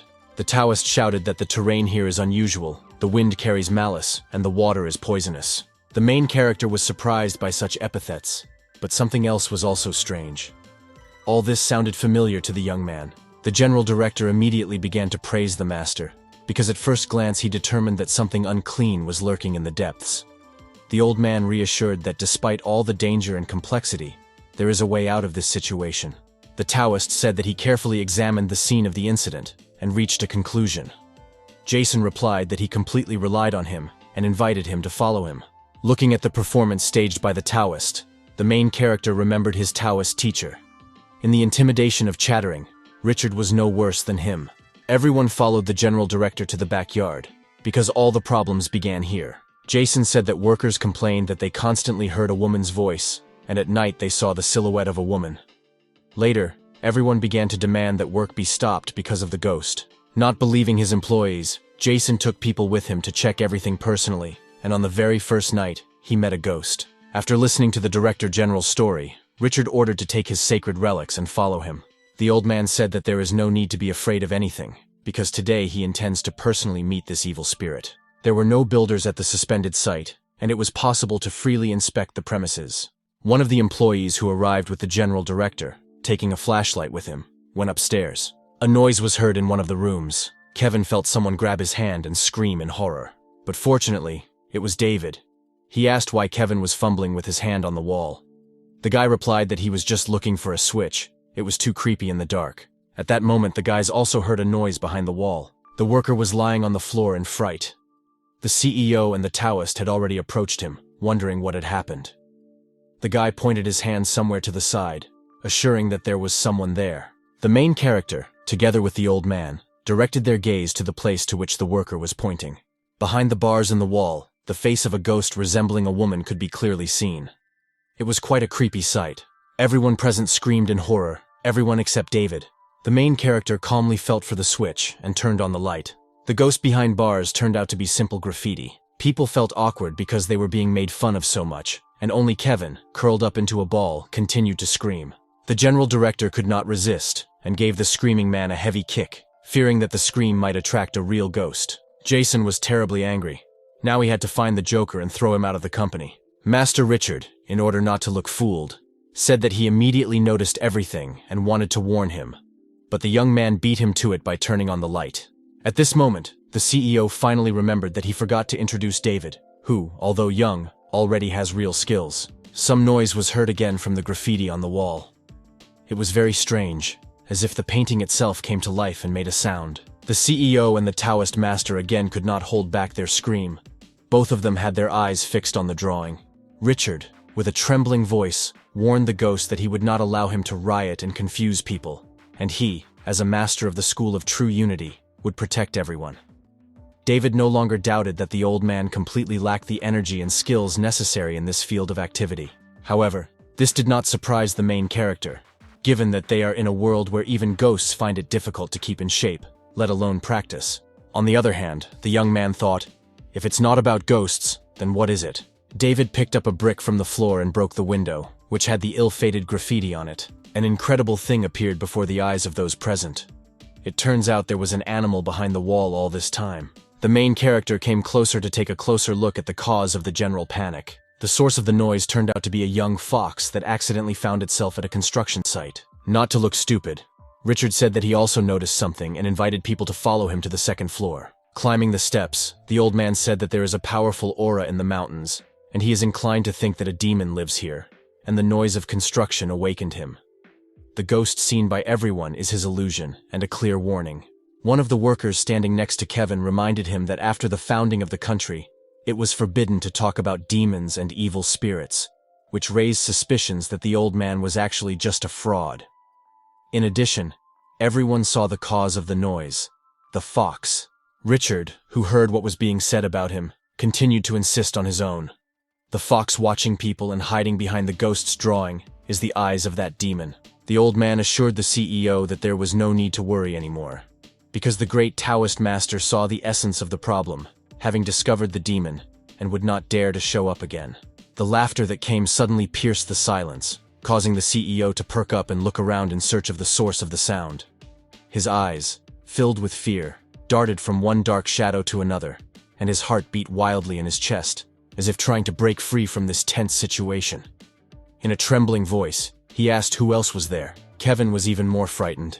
In a trembling voice, he asked the old master where his student had gone. Seeing everyone's fear, Richard asked not to worry. His student most likely went to the toilet. Turning to David, the CEO, lost in thought, tried to explain something to him. But the main character, considering that there was enough entertainment for today and it was time to get to work, asked to follow him. Ahead there was a small corridor, not lit in any way. Everyone present clearly heard someone laughing. Hidden around the corner, the master's apprentice stood and chuckled. The stupid and incomprehensible prank of the master's student infuriated the general director. He demanded that the old man explain why his student was trying to scare everyone. Richard, stuttering, began to make excuses that this was some kind of misunderstanding. The master approached his student and asked why he continued to laugh. The student replied that this time everything is real, and there really is a ghost there. The old man covered the student's mouth with his palm, not allowing him to finish. Richard insisted that there was a demon here, and his student was too young and weak, so he succumbed to the influence. The master added that he had already spent a lot of energy today, and besides, he had to restore the student. So for now it was better to end the meeting. The faces of those present were again shrouded in fear. Another second, and they were ready to scream. This time the cause of the fright was that someone turned off the light on the first floor. Having gathered his strength, the general director explained that, most likely, the electricity voltage here was unstable, and asked the terrified Kevin to come down and turn on the light. Jason didn't care that his junior employee was shaking with fear. He shouted at him to move and follow the instructions. On the ground floor there was pitch darkness. An imaginary ghost could be hiding in any corner. On weak legs, Kevin went downstairs and with a trembling hand felt for the switch. When the light finally came on, the poor fellow thanked all the gods that nothing had happened. A moment later, the malicious laughter was heard again. Jason, seriously angry, again attacked the old master with accusations. This time the master had nothing to do with it. Behind Kevin there really was a ghost of a woman. In her hand she was holding a piece of something. When the ghost began to slurp with appetite, only then did Kevin pay attention to her. The guy's face twisted in horror. A heart-rending scream from the unfinished facility echoed throughout the area. The next second, the junior employee of the company was lying on the floor unconscious, being looked at with interest by the ghost. On the one hand, the main character felt sorry for the overly impressionable guy, but on the other hand, it was even better. Realizing that the old master was of no use, the general director turned to David with a request to help them get rid of the woman's ghost. Pulling out his sword, the main character confidently declared that someone was simply playing at being a ghost. Tightly gripping the hilt of his sword, David repeated once again that this was clearly a person, not a ghost. Making an angry face, the woman tried to attack the main character, but an instant sharp blow with the handle stopped the hooligan. Having lost her balance, the Joker fell. David admitted that from the very beginning he did not smell the ghost, hence the conclusion that in front of them was an ordinary living person. A few minutes later, the woman came to her senses. It was clear from her behavior that she was clearly unwell. The main character asked those present if they knew this woman. Instead of answering, Jason stared in fear at something behind the young master. The young man reacted with lightning speed, swinging his sword several times. After which, calmly turning back, David assured that there was no one else here. The general director was already tired of this entire performance. He rushed to catch up with the old master's student who had disappeared into the doorway. David watched what was happening indifferently, not understanding what happened this time. Not yet fully awake after the usual fainting spell, the junior employee of the company also asked what had happened. In the twilight, the tenant's face seemed strange and ghostly to Kevin. The guy slowly began to go crazy. With an absurd smile, he sank to the floor again. Calmly unfolding his umbrella, David was surprised. There really was nothing. Having released Taylor, the main character asked to find out if there really was someone otherworldly here. Having carefully looked around, Taylor stated that no evil spirits were observed here. David thought about it. Everyone who was present here behaved as if possessed. The young man was already close to believing in the presence of a certain demon. The crazy woman no longer attacked anyone, calmly devouring a piece of raw meat. Approaching the poor woman, Taylor asked if she was that same ghost. The main character did not go into details, explaining only that this was just a local crazy woman. Taylor was not satisfied with this answer, and decided to personally verify the woman's diagnosis. The ghostly companion examined the poor fellow's nose and found a piece of fur there. David felt sorry for the woman. He came up and took her by the shoulders with sympathy, trying to calm her down. Taylor, meanwhile, insisted that the woman was not crazy, but obsessed with something. The main character took the wool he found from his ghostly neighbor. The biomaterial belonged to that same fox. There was no one left at the site. Everyone present there earlier, unable to withstand the tension, fled into the nearby forest. David found them all in a semi-conscious state. At the sight of David, the general director stood up sharply and started to run away, promising the venerable spirit to give all his savings so that he would not attack. The main character took out a talisman of spiritual concentration and applied it to the frightened Jason's forehead. The general director gradually began to return to normal. The guy already clearly saw David in front of him and no one else. Meanwhile, the main character asked Taylor how things were going with the others. The ghost replied that overall everything was fine. The problem was that people were confused, but understanding what actually happened. The only person on whom the spirit concentration talisman did not work was Master Richard. David tried to bring the old man back to normal, but he did not give in. Richard was still unconscious. The main character explained this by saying that the old man had spent too much spiritual energy, and the point was not that he couldn't, but that he himself didn't want it. But it serves him right for his lies and impudence. 10 minutes later, the master began to regain consciousness. When everyone returned to normal, David warned that the creature had escaped and they had better go back, taking that woman and Kevin with them. The general director did not object, but at the same time invited David to also go with them. Nevertheless, the main character still preferred to personally complete the work he started. Night fell. The forest, illuminated by the full moon, was quiet. When everyone else left the forest, Taylor said that he had discovered something, and David had better look at it for himself. What the main character saw did not fit into his expectations.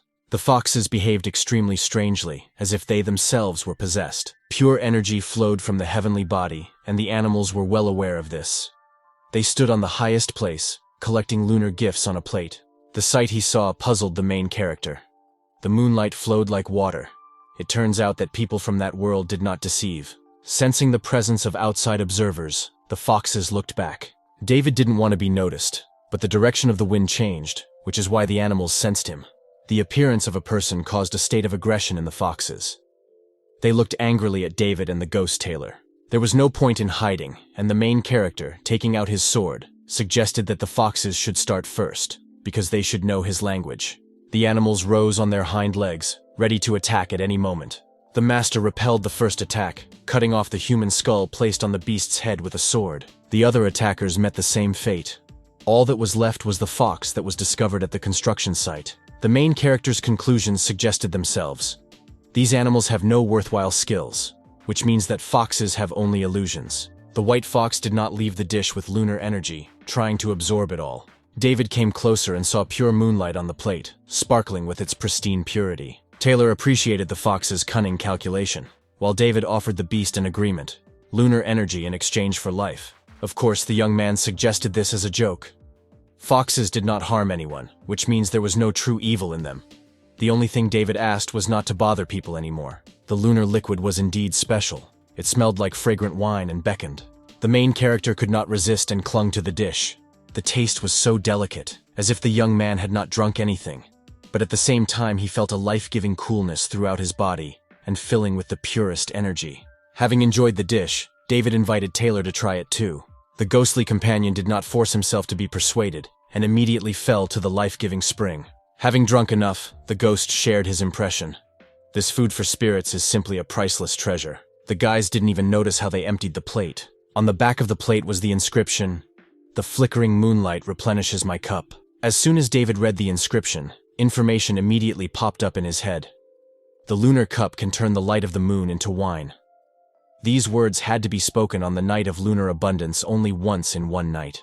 The main character was interested in something else, where the fox got this thing from. Quiet darkness enveloped the forest, and only the moon diluted this darkness. In this mysterious light, every rustle and every sound acquired a special meaning, as if nature itself was whispering its riddles. After a difficult day, the general director returned to the agricultural hotel. The guy acted as if nothing special had happened that day. Seeing David, Jason asked how he was doing. The young master replied that the problem had been solved, and there was no need to worry anymore. The director was pleased with this news. He praised the young man for the work he had done, and offered to have a good rest, boasting that he had allocated him the best of the rooms. David couldn't sleep. He thought a lot about what he had to see. This moon bowl could be a master's treasure. Most likely, due to the depletion of spiritual energy in this world, the master eventually died trapped in the mountain. But that room looked strange, as if it was squeezed into the mountain.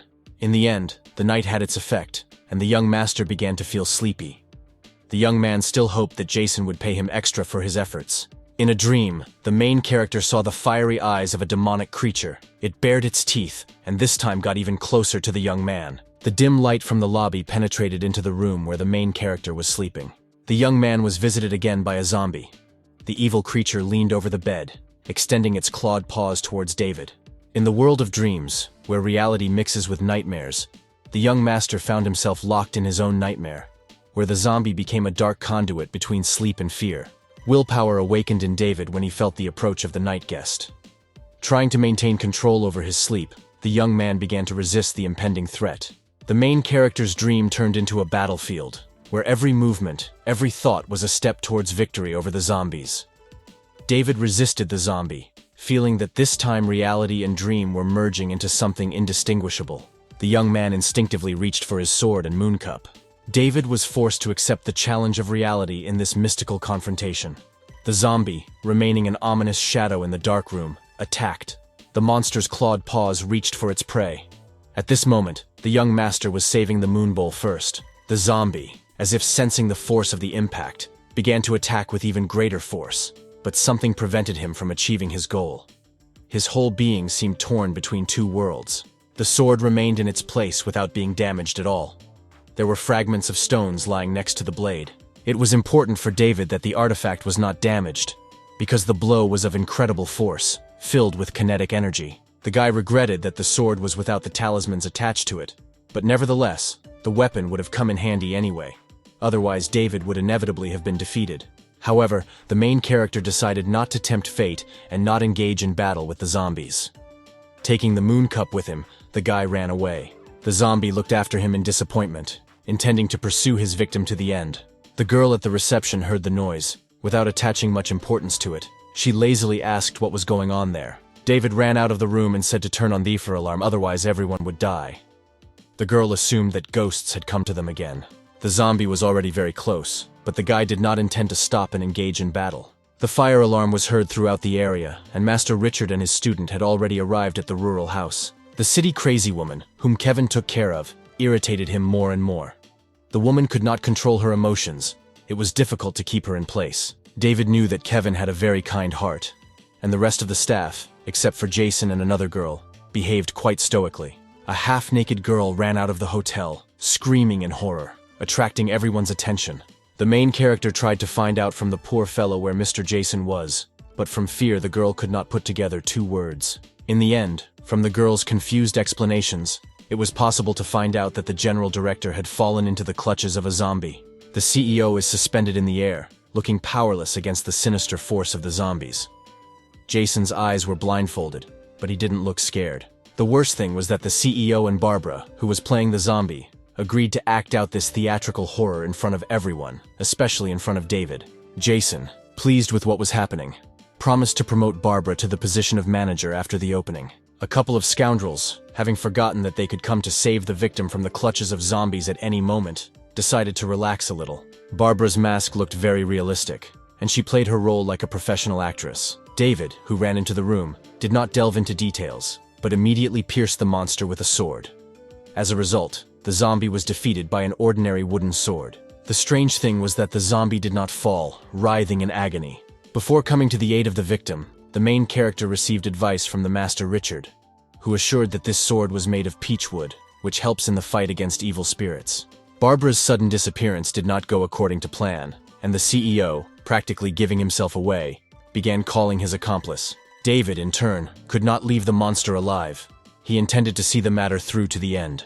Noticing the stunned Jason, the main character ordered not to hesitate, but to immediately run away from the room. Playing his role as a victim, the CEO ran out into the street screaming. Seeing the boss alive and unharmed, the girl in the towel was the first to rejoice. The young lady was worried about David, looking to Jason for confirmation that the zombie would not kill the guy. The main character, realizing that it is not so easy to kill zombies, decided to avoid a full-fledged fight again by jumping out of the hotel room through the window.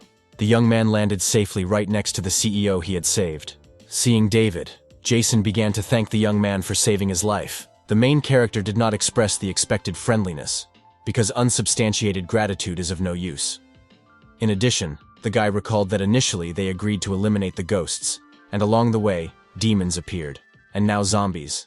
David made it clear that additional services would cost money.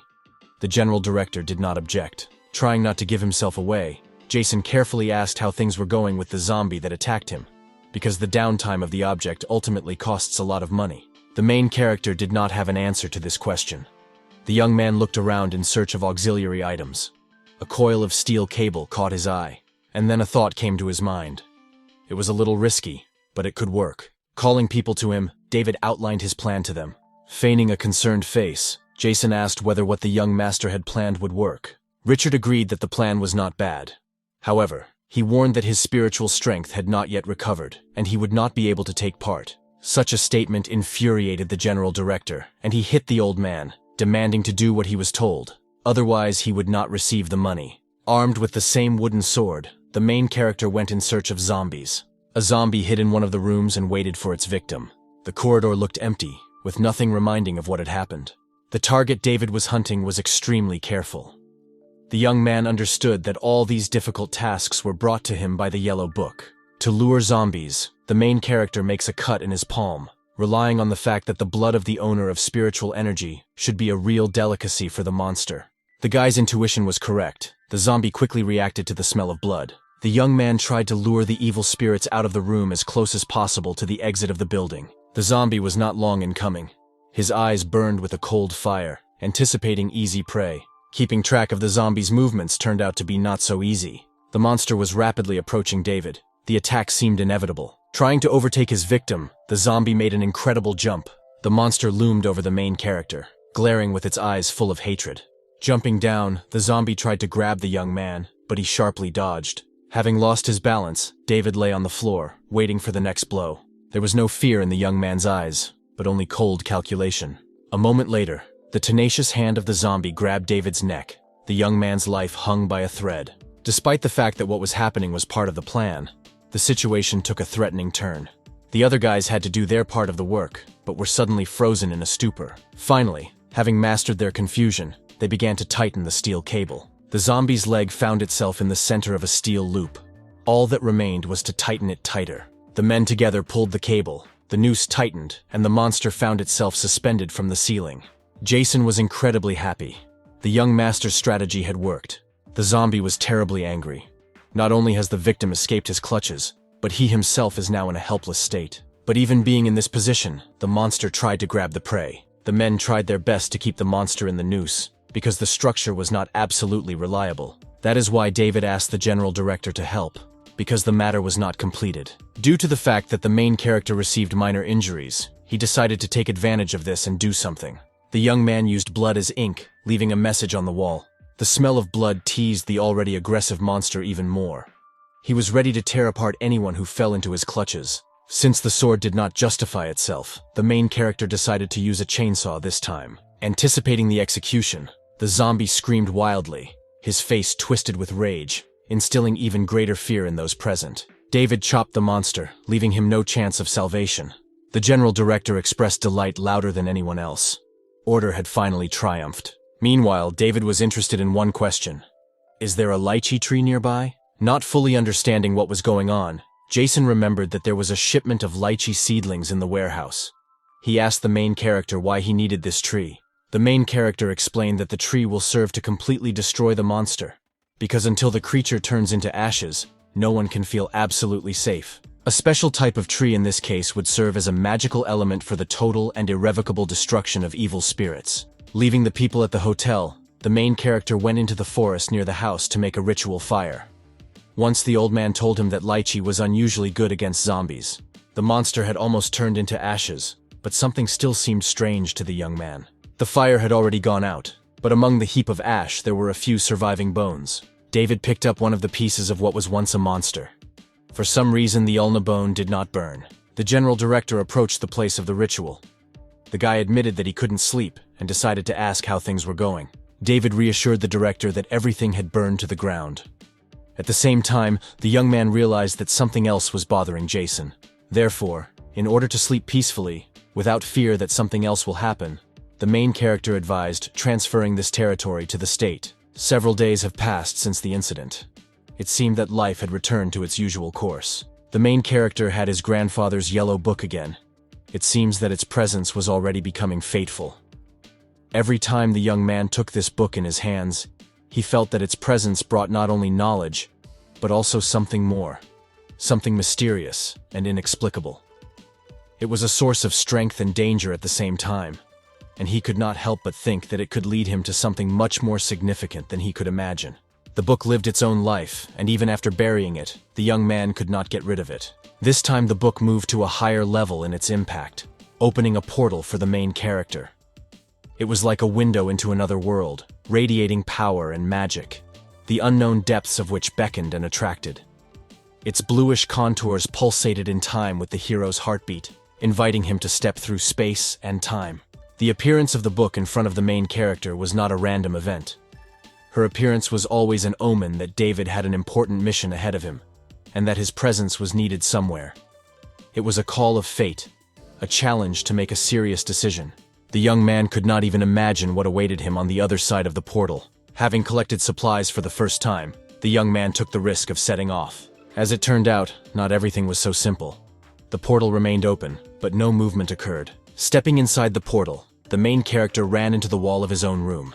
David sat on the floor, surrounded by scattered provisions, trying to figure out what the problem was.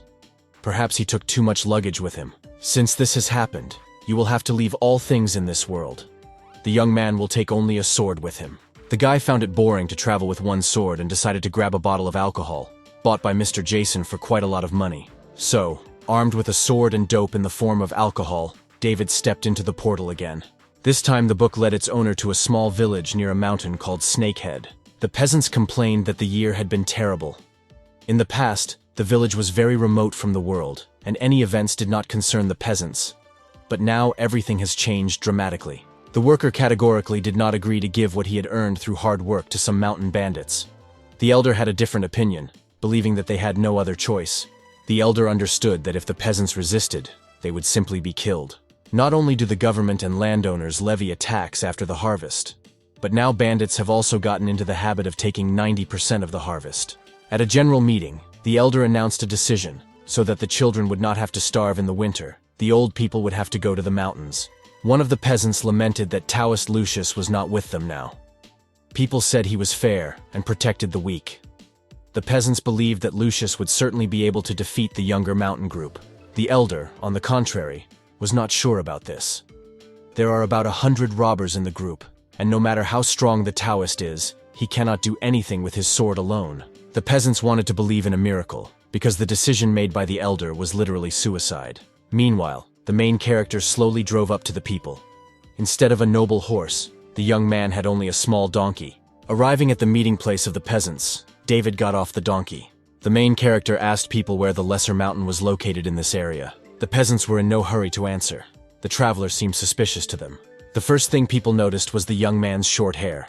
The second thing that caught my eye was the sword behind my back. Assuming that this was the same Master Lucius, the peasants asked whether this was so.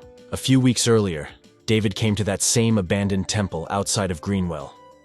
As it turned out, several months had already passed since the last events with the blue-skinned demon here. Near the temple, among the dense trees, swallowed up in forest darkness, the main character noticed something unusual. As he approached, he shuddered in surprise. In front of him, under the shadow of ancient pines, towered his own grave. The old Taoist decided that his disciple had died and built a burial place for him. David expected to meet the teacher again, and for this purpose took a bottle of alcohol with him. But not finding the old man, the guy decided to bury the bottle at the burial site. While burying the booze, the main character stumbled upon something interesting.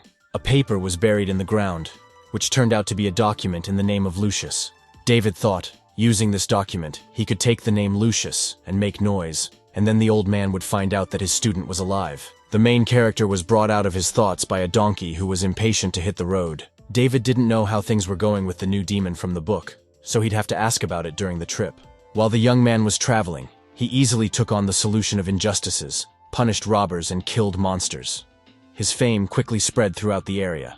But now the peasants considered it their duty to warn the young master that the robbers of the lesser mountain were cruel, and there were many of them. People advised him not to take risks if he was not prepared enough for it. Although the elder complained about the problem that the bandits cause, if they receive food from the peasants, they save their lives. David admitted that in any case he was going to meet with the bandits, and now even more so, he could not leave them unpunished after what he found out. However, the master had one request to the peasants, and the elder was ready to listen to him. The main character asked to sell him a cart with food. Having thrown the payment to the elder, David asked if this was enough. A medium-sized pink luminous bead fell into the elder's palm. The elder could not contain his delight, because it was a special bead that could not be bought for a dozen villages like this. Nevertheless, the old man was afraid to sell provisions. The young Taoist insisted on his own, not seeing anything special in it. However, instead of food, the master agreed to take the lesser mountain. The following events take us to the Grotto of the Six Heads. Bandits gathered in this place. They were pleased with themselves, because the week was very successful. They hit a good jackpot. But now, there was something much more interesting in front of them than money. The girl was the center of their attention. The robbers watched, fascinated by this unique spectacle, forgetting for a while about their cruel activities. The leader sat on a throne with the inscription, Pavilion of Justice. He, too, could not take his eyes off the beautiful dancing creature. Her figure gracefully curved to the sounds of melodic music played by one of the bandits. The leader grinned. The dance was really quite good. A large spider sat on the palm of the leader of the robbers. The man was clearly in control of the situation, emphasizing his leadership not only in the world of bandits, but also in his unusual alliance with this spider. Even the bravest bandits could not resist the terrible gaze of this creature, which the leader used in his dark deeds. At the end of the dance, the leader, hugging the girl, raised his flask and invited everyone present to drink. The bandits gladly supported the leader, but not everyone shared this fun. There were two more girls among the bandits. They stood with their heads submissively bowed, forced to emphasize their submission to the leader. Turning his gaze to the dancer, the leader praised her dance, because it restored strength and good mood to the guys. As a token of gratitude, the leader promised to reward her. The dancer smiled shyly, thanking him for his generosity. The idyll was broken by the cry of a peasant running towards them. The young man went straight to the leader.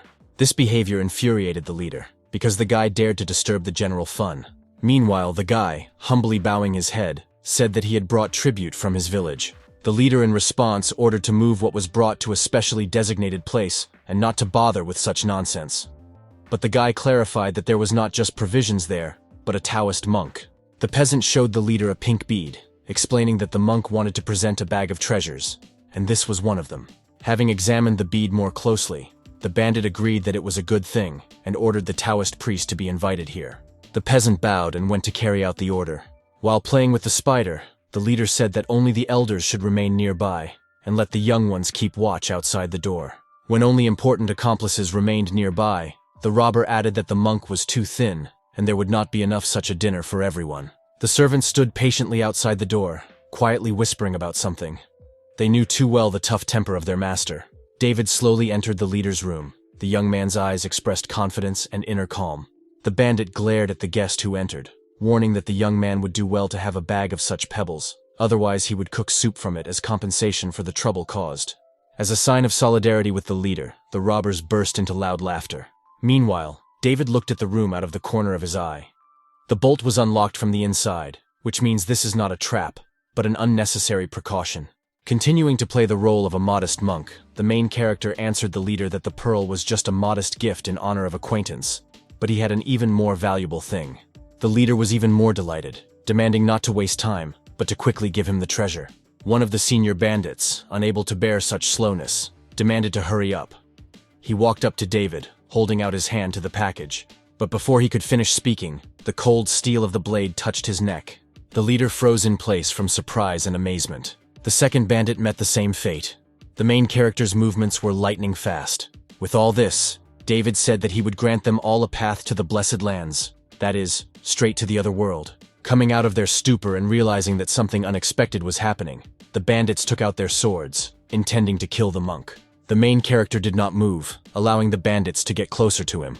The young man's eyes expressed absolute calm, as if he was watching what was happening from the sidelines. Sensing something was wrong, the servants behind the door demanded to be let in. Realizing that the monk turned out to be a master of martial arts, the leader fell to his knees in front of him. The bandit begged to spare him and save his life, justifying that he became like this due to circumstances, and his ancestors were simple peasants. The leader asked to be given one more chance to fix everything, but the master was unshakable. In response, he unfolded a paper in front of the bandit's face on which his name was written: Alistair Cruz, a former military man. Alistair was accused of raping and murdering his neighbor's wife and daughter. This man did not deserve mercy. These terrible crimes left serious wounds in the souls of those close to that family, and the criminal bore the burden of unbearable sin. Alistair deserved no mercy or leniency, and his crimes required strict and unyielding punishment. The main character stood over a kneeling bandit. The young Taoist said that he intended to carry out the execution for the glory of the kings of that world. This act of execution was not just a fulfillment of duty for him, but also an opportunity to bring justice and order to this world, protecting it from evil and injustice. The words spoken by the master caused a grin on Alistair's lips. The bandit mocked faith and justice, expressing his contempt for ideals, which he considered weak and stupid. But neither threats nor ridicule could undermine the determination of the protagonist to fairly punish the villain and protect the world from his atrocities. David remained unshakable. In his eyes there was determination and confidence in his right to retribution. The expression of feigned repentance on the bandit's face again gave way to the usual arrogance and harshness. Now he threatened the Taoist that after death he would take him with him. Alistair tried to frighten his opponent, to show his strength and ruthlessness, hoping to make him retreat, or at least feel fear. But the young Taoist did not give in to these threats. His faith and determination were stronger than the fear of death, and he was ready to fight to the end for the sake of justice and order. The main character swung his sword and struck the villain, but the bandit turned out to be stronger than the young man expected. The enemy was not going to surrender meekly. He also had weapons with him, which he immediately put into use. David appreciated the strength and strong will of his opponent, because he did not hesitate to take the blow, immediately counterattacking. Now it's clear why he became the leader. Yes, the bandit was not a timid one, but his fighting technique was far from perfect. His movements were clumsy and his strikes predictable. David easily read his every move and found weak spots in his defense. The main character deftly dodged a clumsy opponent. The leader's efforts to win looked ridiculous, and the young Taoist spoke out about this directly. Alistair was seething with rage, because no one had allowed themselves to mock him until now. David was in no hurry to kill the bandit. A duel with a clumsy opponent was a kind of entertainment for him. His confidence and skill showed in every blow, in every step, and he enjoyed the process, in no hurry to finish the fight. During the battle, the main character inflicted several more wounds on his opponent. Alistair fell face down, no longer having the strength to rise. This time the wound turned out to be fatal. David calmly looked at the defeated enemy. It was not easy to determine from the young man's eyes what he was feeling now. Women remained in the room, one of whom was an accomplice and inspirer of the leader. A large piece of meat was roasting on a spit over the fire. Apparently the main character had interrupted their meal. At the sight of the richly furnished table, David's stomach began to growl. He only now felt that he was hungry. Screams were heard outside the door. Worried about their master, the servants demanded to open the door. Biting off a piece of meat with appetite, the main character grinned. The younger servants were devoted to their master and feigned concern. Glancing over the dancer, the young Taoist asked why their real head was still hesitating. The girl feigned bewilderment, not understanding what the Taoist meant. She assumed he didn't like the food. David directly answered that there was no point in her continuing to pretend, because only when he came here did he smell the demons. The women behind the dancer began to whisper in fear. They did not know that there were demons here. Pointing to the meat, the young man said that he knew for sure that it was lamb. Throwing meat at the dancer, the Taoist added that he also knows exactly who she is, because you can't hide a wolf in sheep's clothing. The girl replied that she appreciated his keen sense of smell, and if so, then there was no point in hiding further. The dancer's body began to transform, and huge claws appeared from it. The demon no longer hid his true appearance. It was still the same girl, but in the form of a spider. The women who remained in the room screamed in horror, begging the master to help them. The Taoist's help was not what the women expected. The young man took out his sword again and almost pierced one of the screaming ones with it. David was outraged that he, having defeated a more powerful demon, was now being fooled by smaller evil spirits. The girl stopped asking for help and stared at the Taoist with a look full of hatred. A moment later, these women no longer hid their true faces, openly revealing their demonic appearance. The young man was slightly dumbfounded that every single woman here turned out to be demons. Standing with his sword at the ready, the Taoist told the demons not to languish in anticipation, but to immediately approach him. The demons laughed evilly, counting on prey, because the young man was alone against everyone. At that moment, something flashed behind the young man, distracting his attention. There was a flask of wine there. David did not fight the temptation. He opened the flask and began to drink. The arrogance and excessive self-confidence of the Taoist angered the main spider even more. She ordered the younger spiders to grab the young man and drag him to her. David grinned contentedly. He was full and drunk. Now all that was left for entertainment was to carry out a massacre. The spiders did not keep themselves waiting and rushed towards the young Taoist. The main character swung his sword left and right, without particularly bothering. Having scattered the attackers in all directions, the young man looked back. Seeing that the small demons could not cope without her, the main spider headed towards David. While the head of the spiders ran to the young man, he managed to do a brief analysis.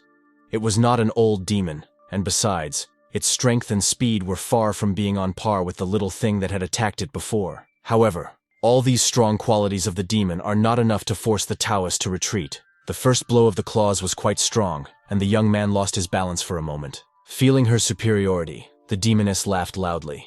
She said that she was confident in her strength, and that no iron could harm her.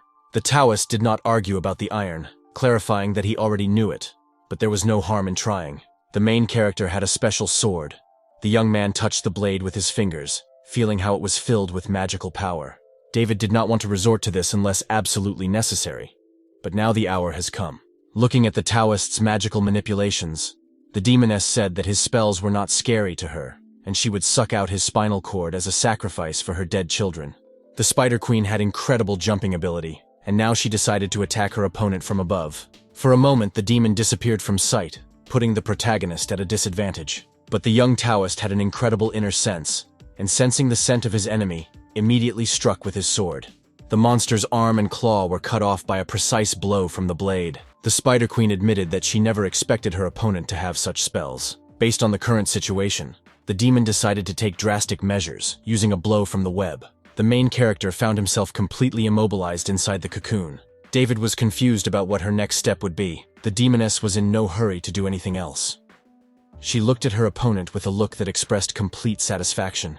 Leaving everything as it was, the spider said that that was all for today, and next time there would be nothing left of his insides. Seeing that the demon was leaving, the Taoist expressed some disappointment, because he expected more. The duel reached a dead end, and in order to liven up the situation a little, the young man broke the web that bound him. The spider was not visible, and it was necessary to urgently correct the situation, preventing her from escaping. Leaning on his sword, the Taoist rose from the floor. The demon turned out to be much more resourceful than the young man expected. After killing a white zombie, the main character received the exorcism skill. This is a pretty powerful skill, but takes up too much energy. The main character did not see any point in using this skill, if even after one time there is almost no strength left. The servants who remained outside the room continued to desperately knock on the door, demanding to be let in. David didn't remember how long he slept. He woke up from screams outside the door. The screams of the younger bandits were already starting to get boring. David found it amusing to look at their faces when they entered here, and saw the murdered leader surrounded by the bodies of monsters. Taking a torch with him, the Taoist went in search of the escaped demon. On the floor of the cave, there were traces of blood left by the Spider Queen. In order not to waste time, the main character decided to use a talisman for smell. The trail of blood will lead him straight to the wounded monster. David's nose clearly caught the scent of the Spider Queen. What David's nose picked up was difficult to call just a smell. It was a foul stench, as if the demoness had not taken care of her hygiene. Overcoming disgust, the Taoist followed this smell. It was impossible to miss the monster. The flames from the torch danced to the sides. The wind was blowing from somewhere. From another grotto, David was being closely watched by another person. The main character felt this gaze and asked who was there. Inside the grotto, a crowd of people with strange eyes was visible. They were silent, expressing no emotion, like statues waiting for their time. To the Taoist, they immediately seemed suspicious. Peering into their faces, the guy tried to determine who was in front of him, people or monsters. The young man was ready for any development of events, be it a friendly meeting or a fight with an unknown enemy. David carefully poked his sword at one of them. The man did not react, continuing to remain calm. The next moment, The man's figure soared upward, as if it were absolutely weightless. Instead of eyes, the creature had blackness. His every movement evoked a feeling of strange anxiety and uncertainty. After another minute, the figure began to descend. Instead of a body, on the floor of the cave lay a shell that resembled human skin. David felt a chill inside from such a sight. There was indeed human skin on the floor in front of him. This gloomy and strange image further increased his sense of anxiety and mistrust of this place. There was only one conclusion. The queen, like ordinary spiders, injects poison and digestive juices into her victim, after which all the insides liquefy, and the spider sucks them out of the body, leaving only a shell. There were a lot of victims. Among them were both young and old, and all of them became easy prey for the bloodthirsty spider. David felt a heaviness in his heart, seeing how innocent people became victims of this terrible monster. The main character reassured himself that there were now fewer creatures. Seeing such terrible incidents, the young man already thought that it was for the best that in the modern world, spiritual energy was depleted. While the young man was reflecting on what he had seen, a spider crawled up to one of the victims and began to absorb the dissolved contents. Hidden in the twilight, the Taoist sharply pulled out his sword and struck the predator. The young man had to cut off the head of the victim, and along with it the spider lost one of its limbs. Howling in pain, the small predator began to run away. In the twilight of the cave, the shells of once living people looked like real ghosts. The young man suggested that it was not just a random spider, but a wanted queen, as evidenced by the increasing stench. But it is quite possible that this statement was erroneous. The young man had no choice but to continue observing. What the Taoist saw in the next room caused him extreme surprise. On a massive stone, as if on an altar, lay a naked girl. Her figure, illuminated by dim light, cast light shadows and created an image of true beauty. David was sorry, because there was practically no doubt that she was a demon. The realization of her true essence welled within the Taoist, reminding him of the risks and dark secrets hidden behind that attractive appearance. Approaching the master, the beauty asked to allow her to serve him. The young man wondered what the catch was, and he agreed. The girl approached the main character as close as possible. The task was to lull his vigilance and blur the boundaries between them. Her movements were elegant and graceful, and her gaze was filled with mystery and enchanting attractiveness. The next moment she was ready to deal him a fatal blow. The feigned tenderness of the beauty gave way to murderous hatred. She longed to send the Taoist to hell. Her eyes, previously filled with mystery and enchanting attractiveness, are now thirsty for revenge.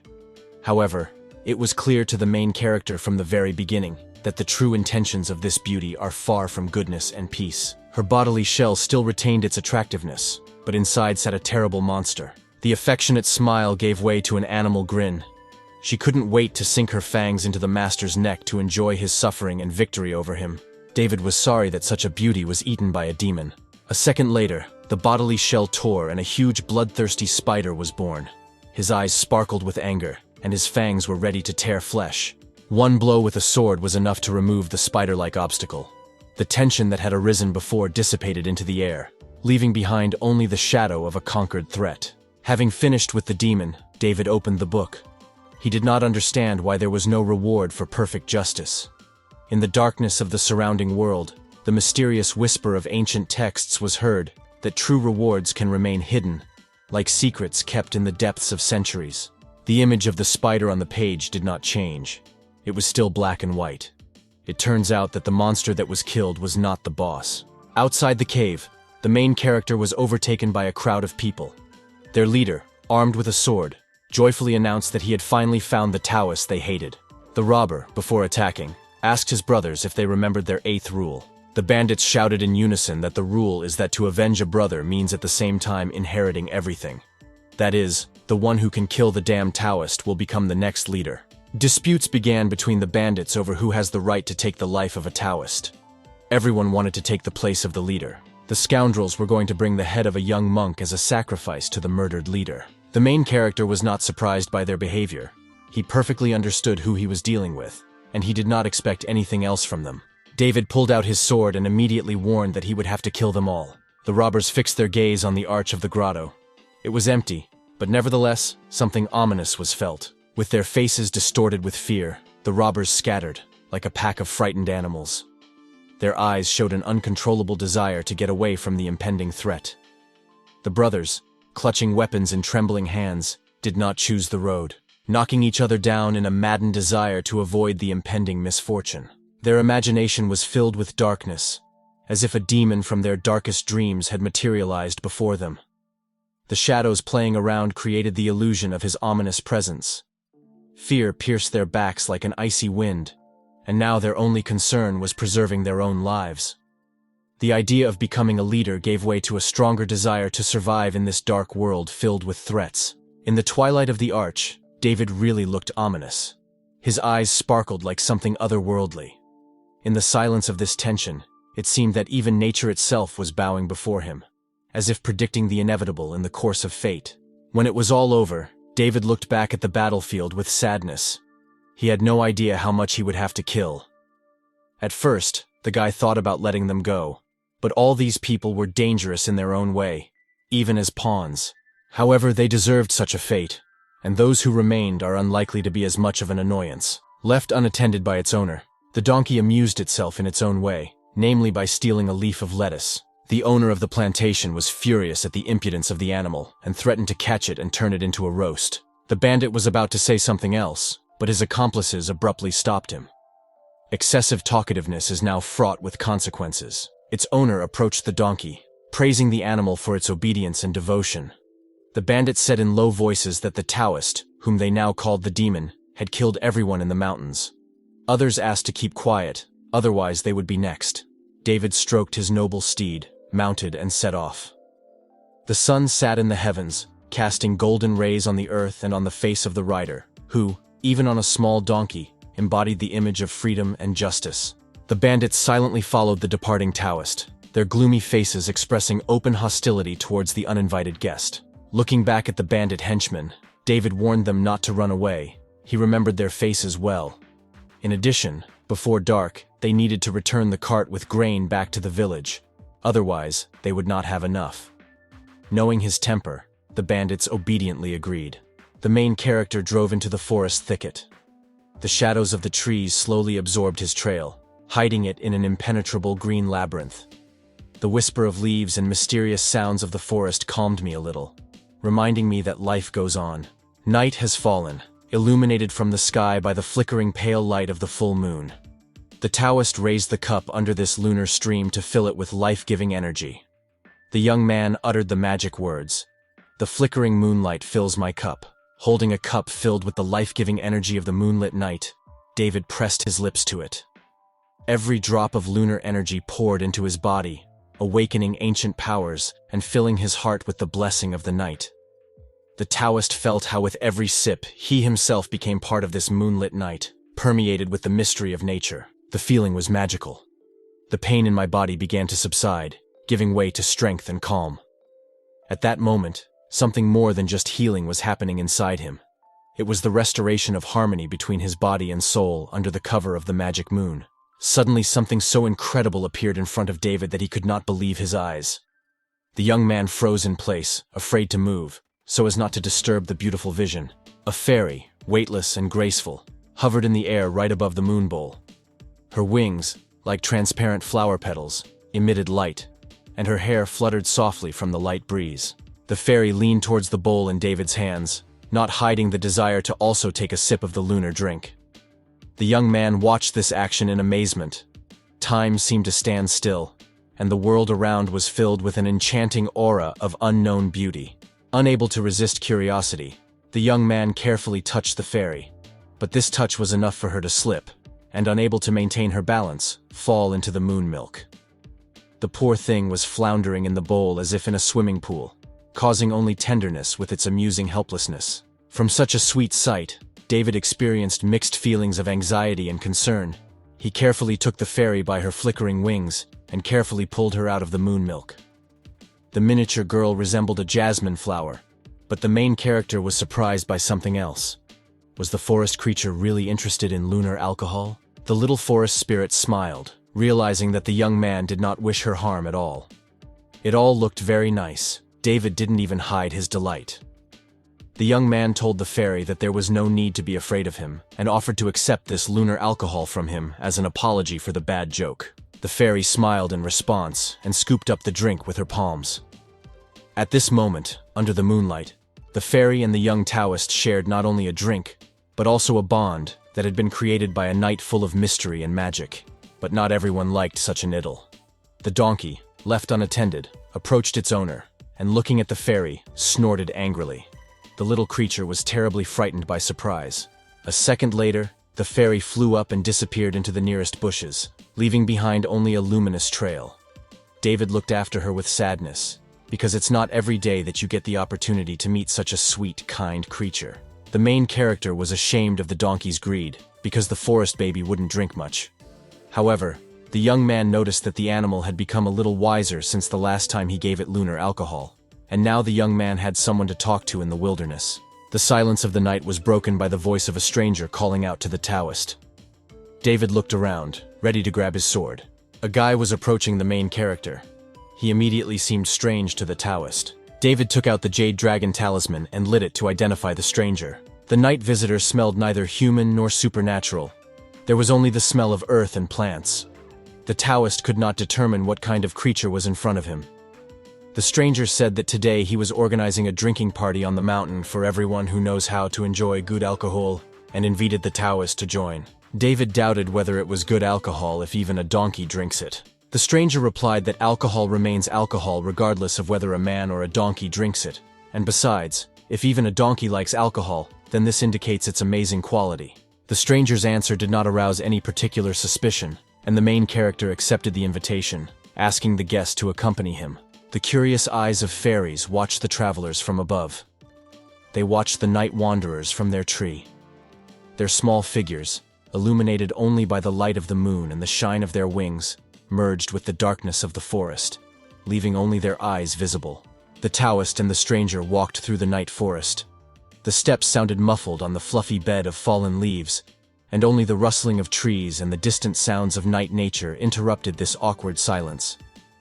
David's mind was filled with questions about the stranger, where they were going, and what the purpose of this strange invitation was. The travelers walked forward, each carrying their own secrets and goals, and the silence between them became not just the absence of words, but a kind of language, unknown to prying ears, which penetrated into the very depths of the forest.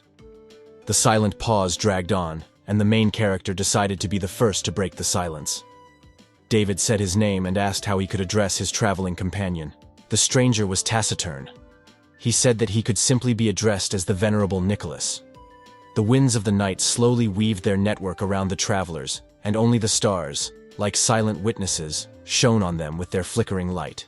David mentally went through all the possible werewolf animals, trying to determine who he was, this mysterious Venerable Nicholas. While thinking, the Taoist did not notice how the path led them to a small lawn.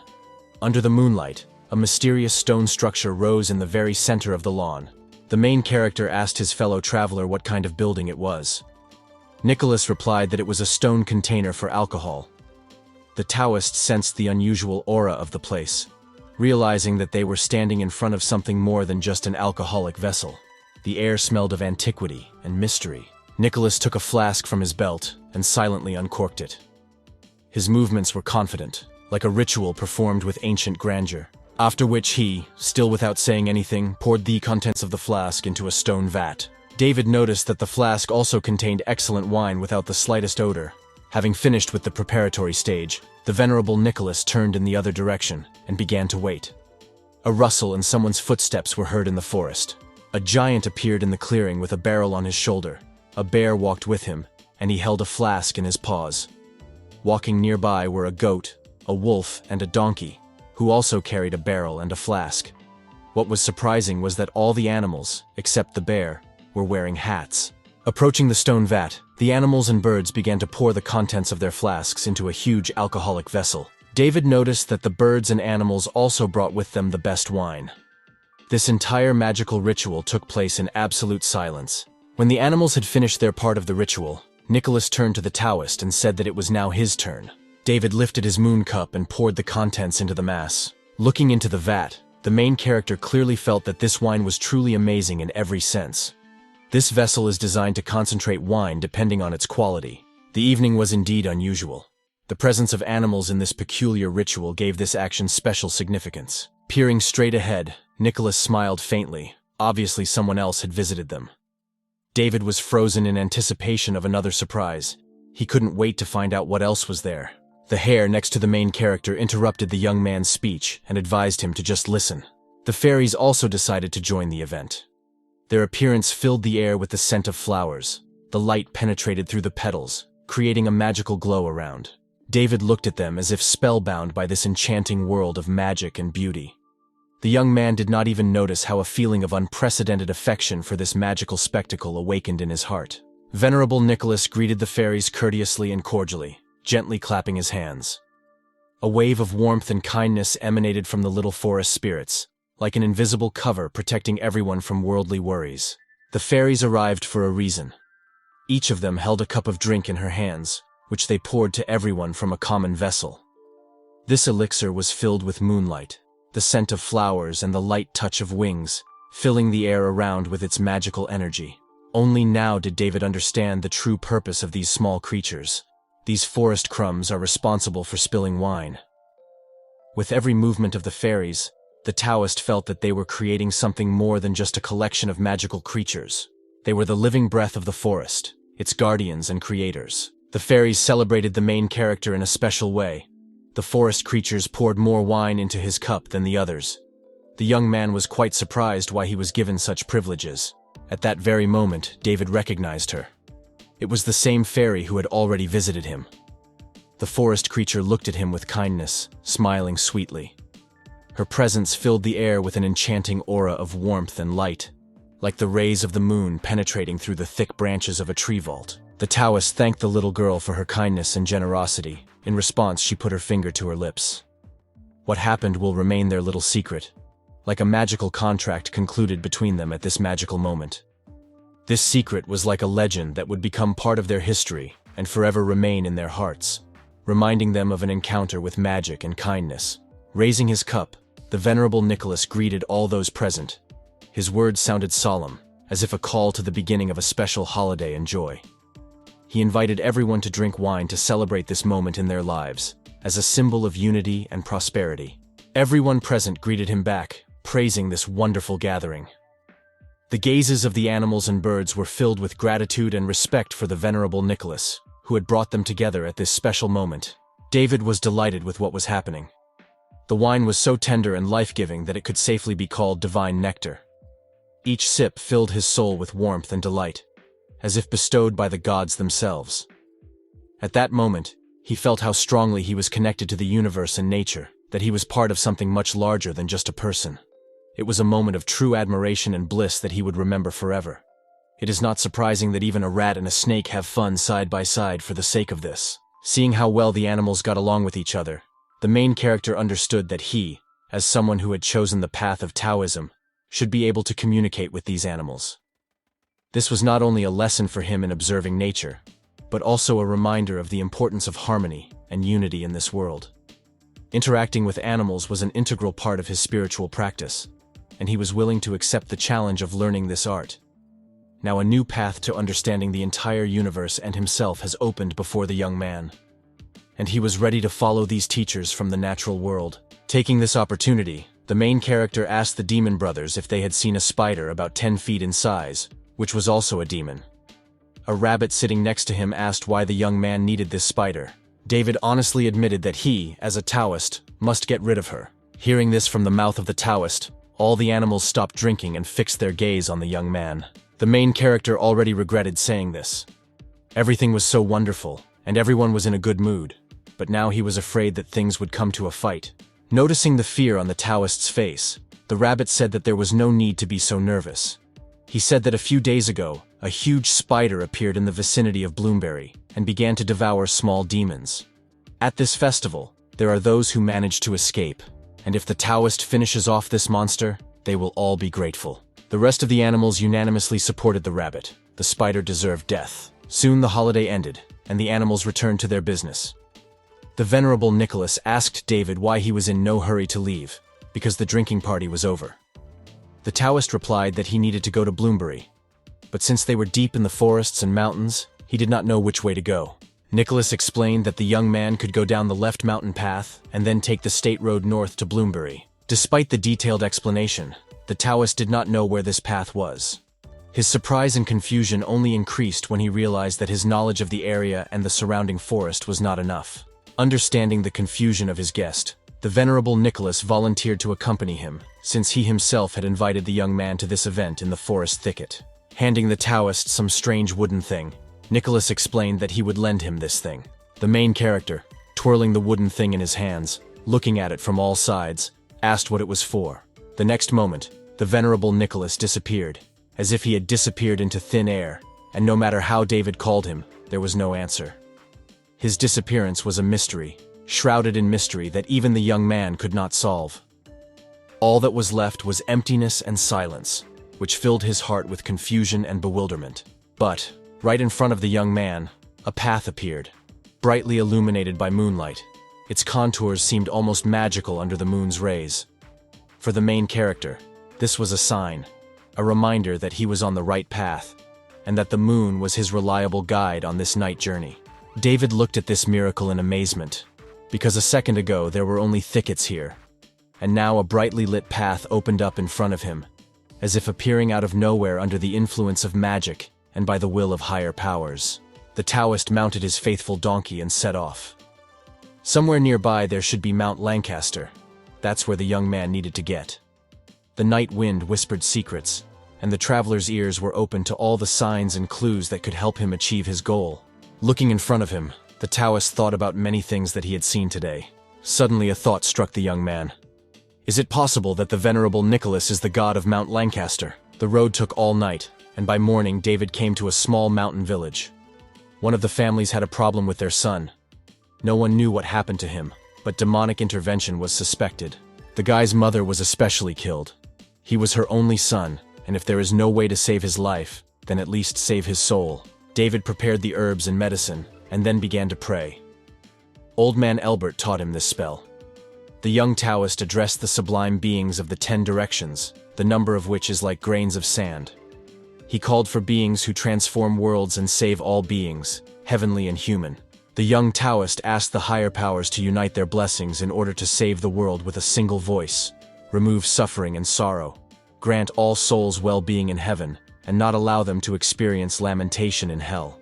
After the spoken words, the sacrament was completed, and a powerful whirlwind of divine energy carried away everything evil and dark that had settled in the body of the unfortunate man. His tormented soul was cleansed.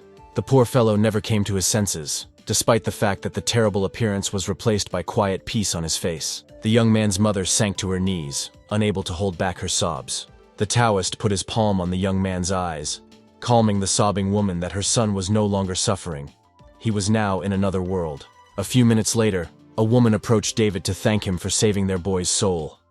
She handed the Taoist a bowl as an offering. A bowl filled with coins glittered in the light, like a treasury intended to reward the one who provided help. For David, each coin was a symbol of gratitude and trust, like a small piece of the heart of the woman whose son he saved. For David, each coin was a symbol of gratitude and trust, like a small piece of this woman's heart. The main character sadly looked at the contents of the bowl, reflecting the burden and work of each family that invested their hard-earned money in this bowl.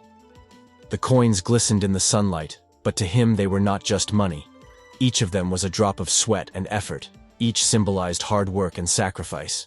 Seeing this amount, David understood how important each coin was to these people, and how much value there was in their gratitude. He felt deep respect for these families who, despite their difficulties, found the strength to express their gratitude and help. But once the young man laughed at the kindness of Old Man Elbert, and now he himself found himself in his place. David refused such a generous offering, saying that the Taoists did not need so much money.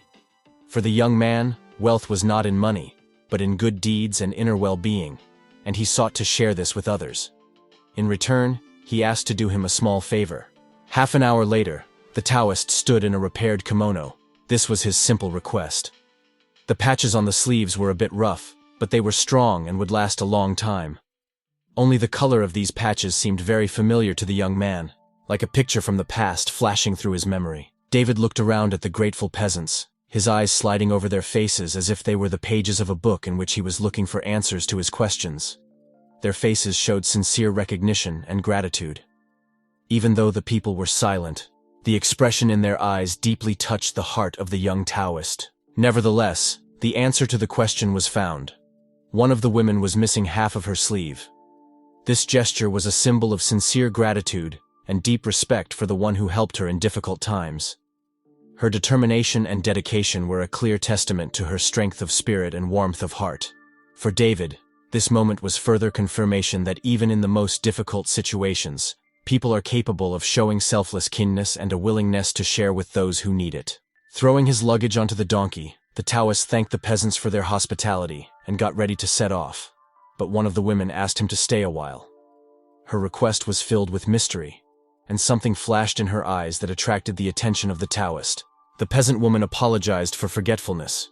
There was something else important that she forgot to tell about. The woman said that a few days ago strangers showed up and started asking about a young Taoist with short hair. David was the only one who fit this description.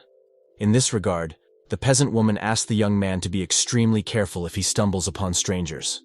For the main character, this was an unexpected revelation.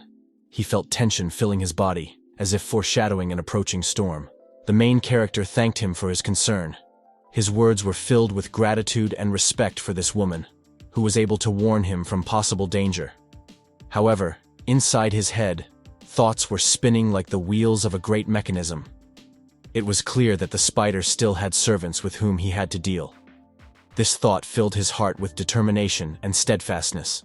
For him, every challenge was an opportunity to show his strength and wisdom, and he was ready for any trials that could befall him along the way. Time slid forward imperceptibly, changing day to night. The sky was strewn with stars. Under this dark blue vault, David felt like a small particle in a huge universe.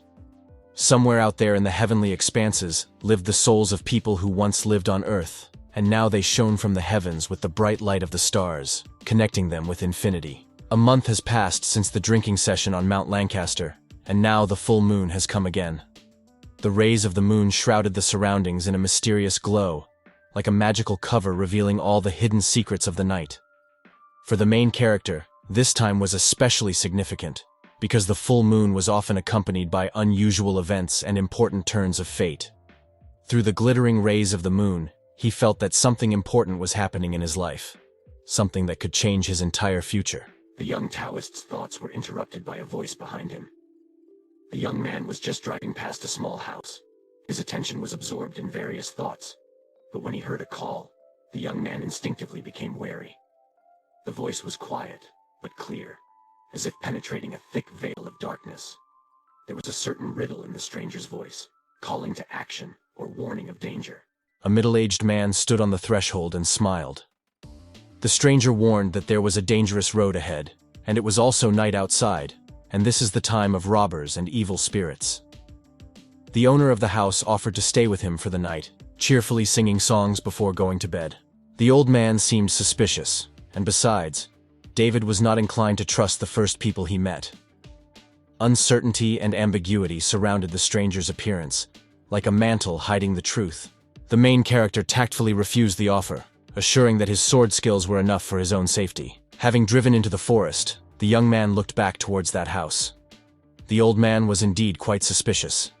If he were a mirror maker, he would not have such deep scars as those who worked with bamboo for years. And if he were a peasant, he would not have such an even posture. The main character remembered the Taoist wisdom. Snatching a sword in the face of injustice, a warrior becomes brave, but every time he draws his sword, he makes enemies for himself. Most likely, this old man was sent by the remnants of the mountain bandits to finish off the young Taoist. David realized that it was only a matter of time before the assassins struck. But the fact that they were doing it at such an advanced age was a real surprise. While the young man was thinking, something flew whistling near his ear. With incredible lightning-fast reactions, David grabbed this arrow. The main character easily broke the arrow and, looking towards the shooter, said that if this is all that he is capable of, then it is better for him to immediately retreat and not waste time. The Taoist peered into the darkness of the forest where the shooter was supposedly holed up, but no one was visible. Silence enveloped the surroundings, as if nature itself was holding its breath, waiting for its next move. Only faint rays of the moon penetrated through the thick curtain of foliage.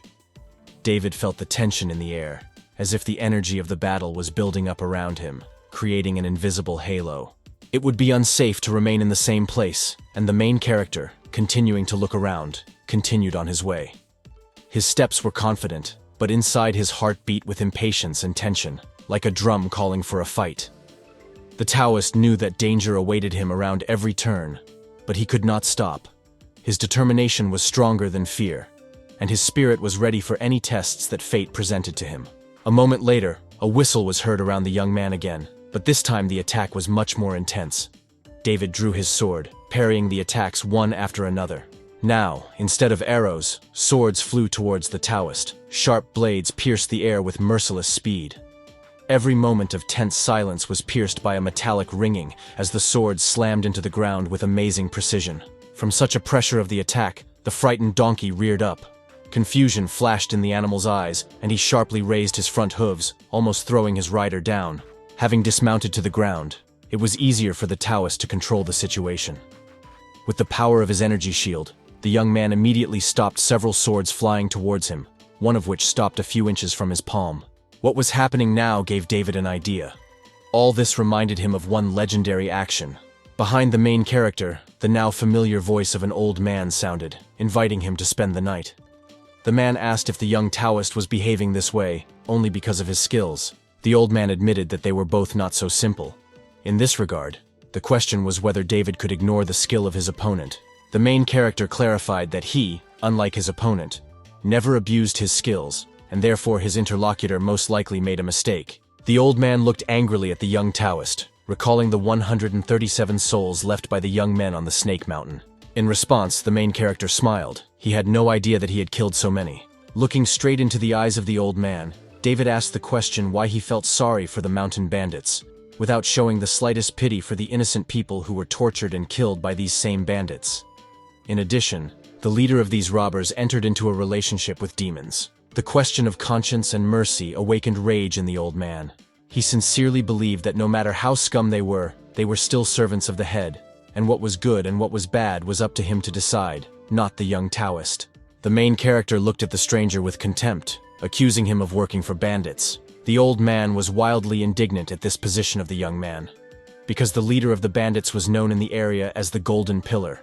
He was the head of the Green Grove of the province, and therefore both dark and light forces are obliged to take this into account and have no right to call these people any bandits. The young Taoist was not convinced by all these arguments. The young man mentioned that the fish still rots from the head. The old man was adamant, claiming that the young Taoist was talking nonsense.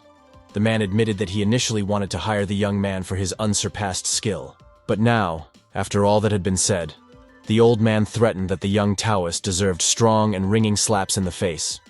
And only after 1,000 slaps in the face will the guy be able to appear before his brothers. The main character, maintaining his composure, reminded the old man that when he asked him to stop, it was solely to give the donkey time to move to a safe distance. But as for him and the stranger, the young man made it clear that if they do not have a constructive dialogue, then there is no point in talking further. But it is better to test the art of the flying sword in practice. The old man did not let up. He began throwing swords again, indicating to the Taoist not to forget who is who, and to know his place. The main character fought off all attacks with his usual dexterity and calmness. It looked like the young Taoist could exchange blows, but not counterattack. And if there was no swordsman behind the swords, then he needed to break through. The old man wondered what was wrong with this young man, because no one had ever been able to resist flying swords. However, the swords returning to the stranger did not reach their target. He was not inferior to the Taoist in dexterity and speed of reaction. The old man praised David for his intelligence, but clarified that if the guy wanted to talk face to face, then a decent ceremony should be prepared. The main character, in turn, appreciated the skill of his opponent. It was very similar that the old man was a saint swordmaster.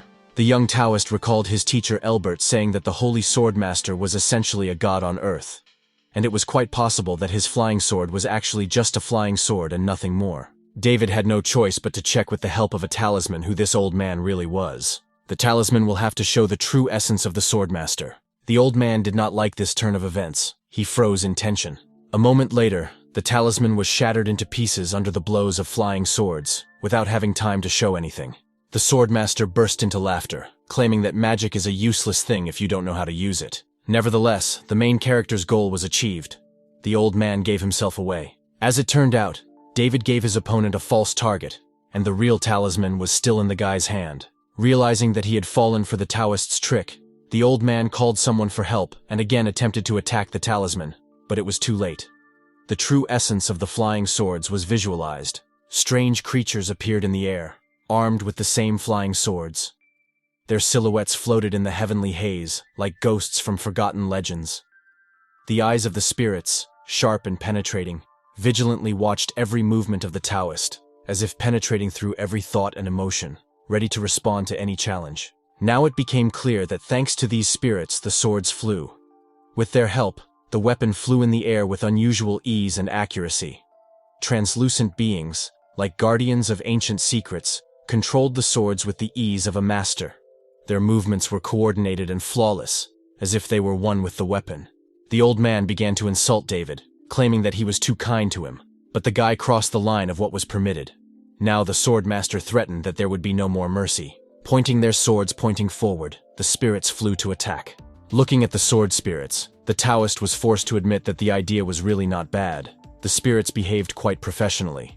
Although, in any case, this does not justify murder. Even though there were many spirits with swords, they were all defeated by the Taoist's sword.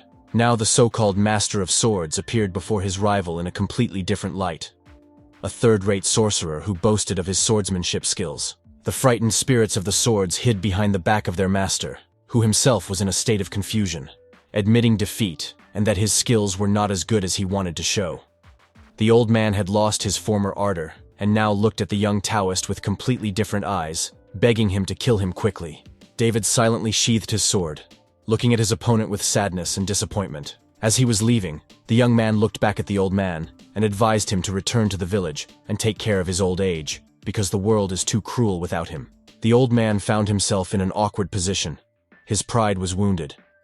Now that his mask of confidence had been torn away, he felt vulnerable and disappointed. He always boasted of his skill with swords, accustomed to the admiring glances and respect of his rivals, but he found himself defeated by the young Taoist. Morning came. The first rays of the sun penetrated through the thick branches of the trees, illuminating the path along which David walked. The young man remembered that responsibility fell on his shoulders, and he was ready to move forward, despite any obstacles and difficulties that might come his way. Seeing a canopy ahead, the main character sat down to rest, and at the same time get his bearings on the area. There were no signs on the map, and David was worried that they would take a wrong turn, and then have no idea how they would get to Bloomberry. While the main character was trying to figure out where to go next, he was again distracted by someone's voice. Behind him stood a man. He clasped his hands in prayer, greeting the young man courteously. The man's face lit up with a subtle smile, full of sincere respect for the Taoist. David rose from the bench and greeted the traveler with a polite smile, calling the traveler a venerable monk. However, the monk, imbued with modesty and deep respect for the teaching, objected that he would not dare to call himself venerable in the presence of Master Lucius. The traveler said that yesterday the young man showed mercy, and now the humble monk came here to thank him for the life of his brother. David tried to restrain his sudden contempt. Associations with a knight enemy who posed as a swordmaster were far from the most pleasant. After all, brothers are often similar to each other, and this thought haunted him. Lowering his gaze so as not to show his true emotions, the Taoist replied that there was no need for gratitude, and asked the monk if he had something to drink.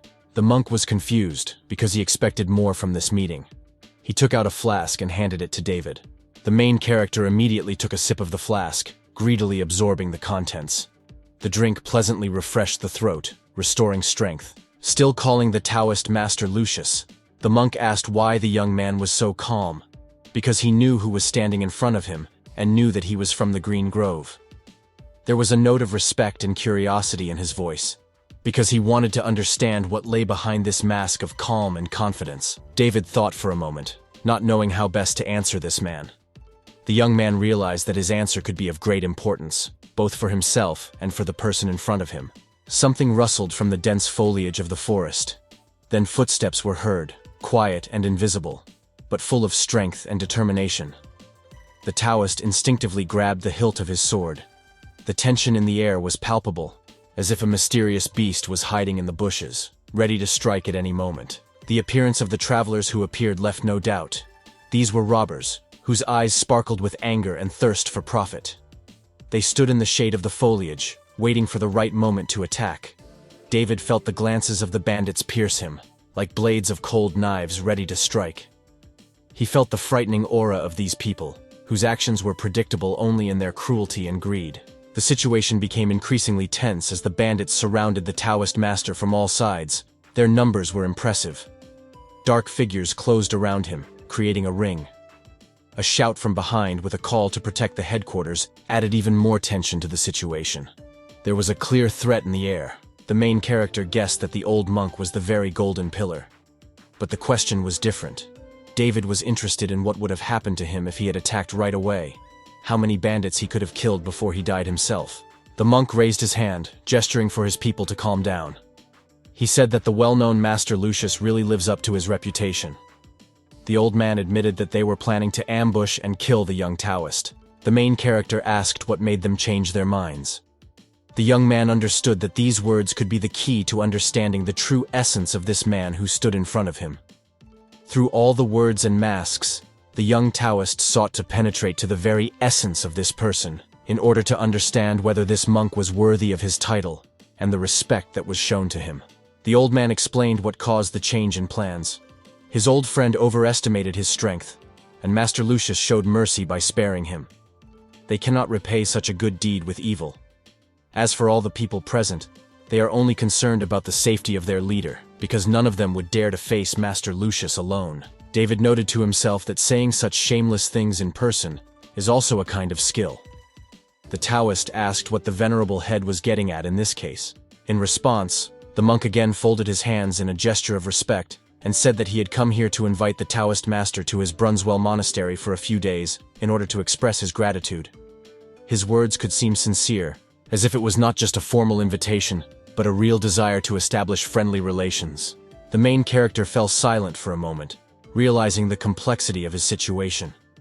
On the one hand, declining the invitation would not only be tactless, but could also cause misunderstanding and disappointment for the monk.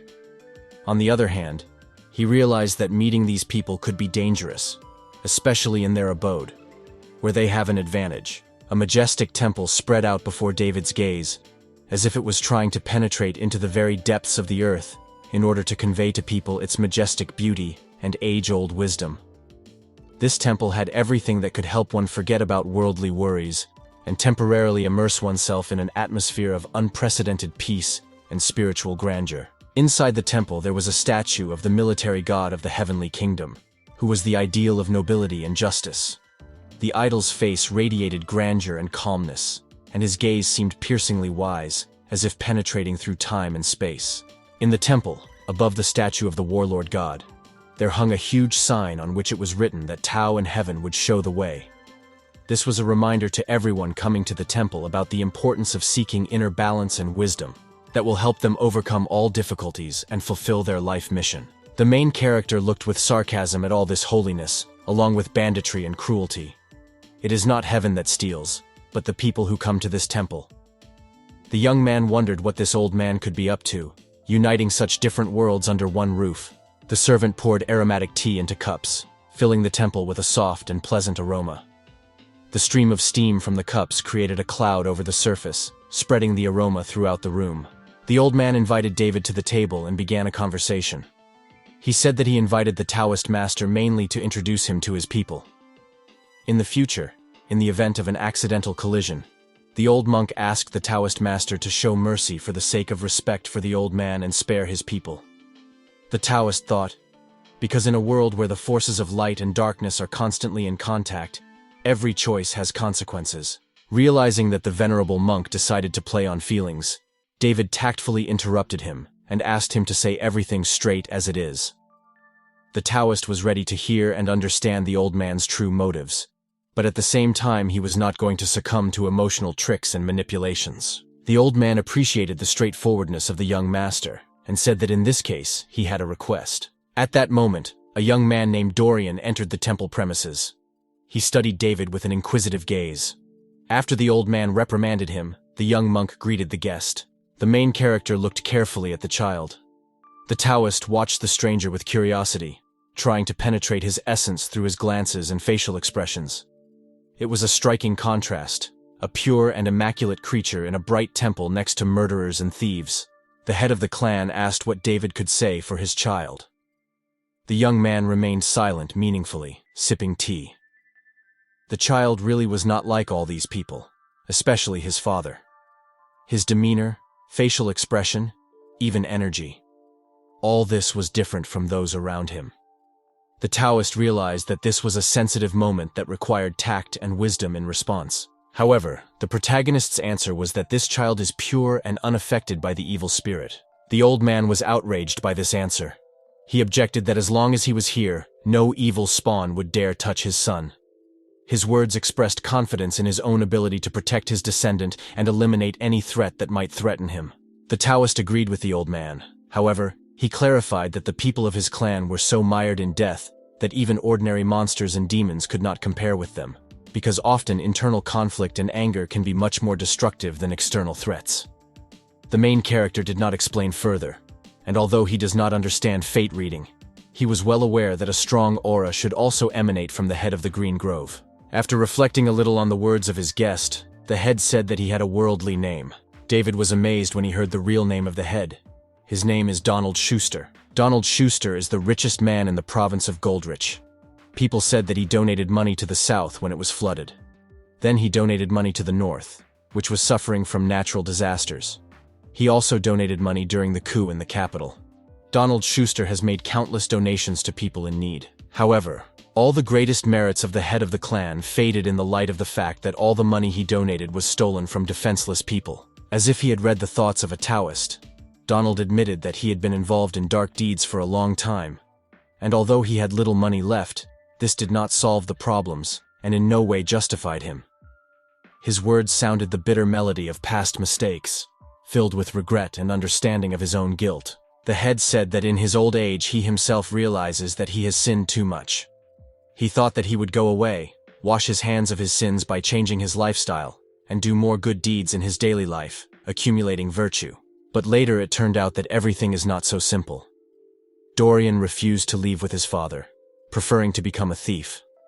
The son's refusal to leave with his father was a very unexpected twist of fate that shattered illusions about the ease of change and the possibility of redemption. The old man complained that although his son's skills are high, he is still young and stupid, despite the fact that many young thieves cannot compare with him. The words of the old monk sounded bitter disappointment and longing for his son, whose talents and skills remained insufficiently used in good deeds. After all that has been said, the old man now brings him to the most important thing, his request. To avoid Dorian getting into trouble and involving his family in it, the old monk asked the Taoist to save him from this trouble, because his son was often prone to stupid actions and incapable of choosing the right path. When the conversation was over, the main character headed to the noble hall. Walking on the marble floor, he felt inner peace, as if each step brought him closer to spiritual contemplation.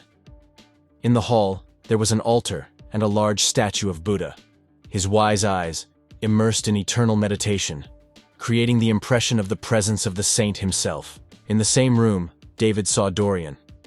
At that time, the young man had already changed his monastic clothes to a traveling kimono, and he had a sword hanging from his belt. Dorian looked at the Taoist with suspicion, as if anticipating something. There was tension in the air, as if the thread of fate was stretching between them, ready to break or weave a knot, changing the lives of both forever. The main character did not fully understand what exactly the old man meant when he asked to save him from this trouble. Donald spoke frankly, however. David knew that if he dared to harm his son, he would never get out of this den of thieves. The Taoist felt that something deep and important was hidden behind this request, but he could not fully unravel the meaning of these words. Even Donald's frank confessions did not give a clear understanding of everything. And yet, the main character admitted that the old man wanted the Taoist to take his son with him and show that there is another sky above the sky and what kind of people there are, in order to ultimately discourage Dorian from becoming a great thief. Such conclusions made David's soul feel better. And most importantly, there was hope for the young man's correction. The main character knew before that his mission could be much more significant than just protection from evil. And now there is hope that he can influence the future and fate of a young man who stands at the crossroads between light and darkness. Suddenly, there was a noise behind the Taoist. Before he could figure out what was happening, he felt something fly past him with a loud whistle. An object flew out from somewhere and hit the column in front with a crash, breaking the silence of the temple. It was a small iron core. Unable to withstand the blow, the column cracked and an impressive hole formed. The unexpected attack left David bewildered and a little worried. The main character looked back at Dorian to see if the threat really came from this young man. The young robber was still standing with his slingshot at the ready to launch another cannonball, this time at the Taoist.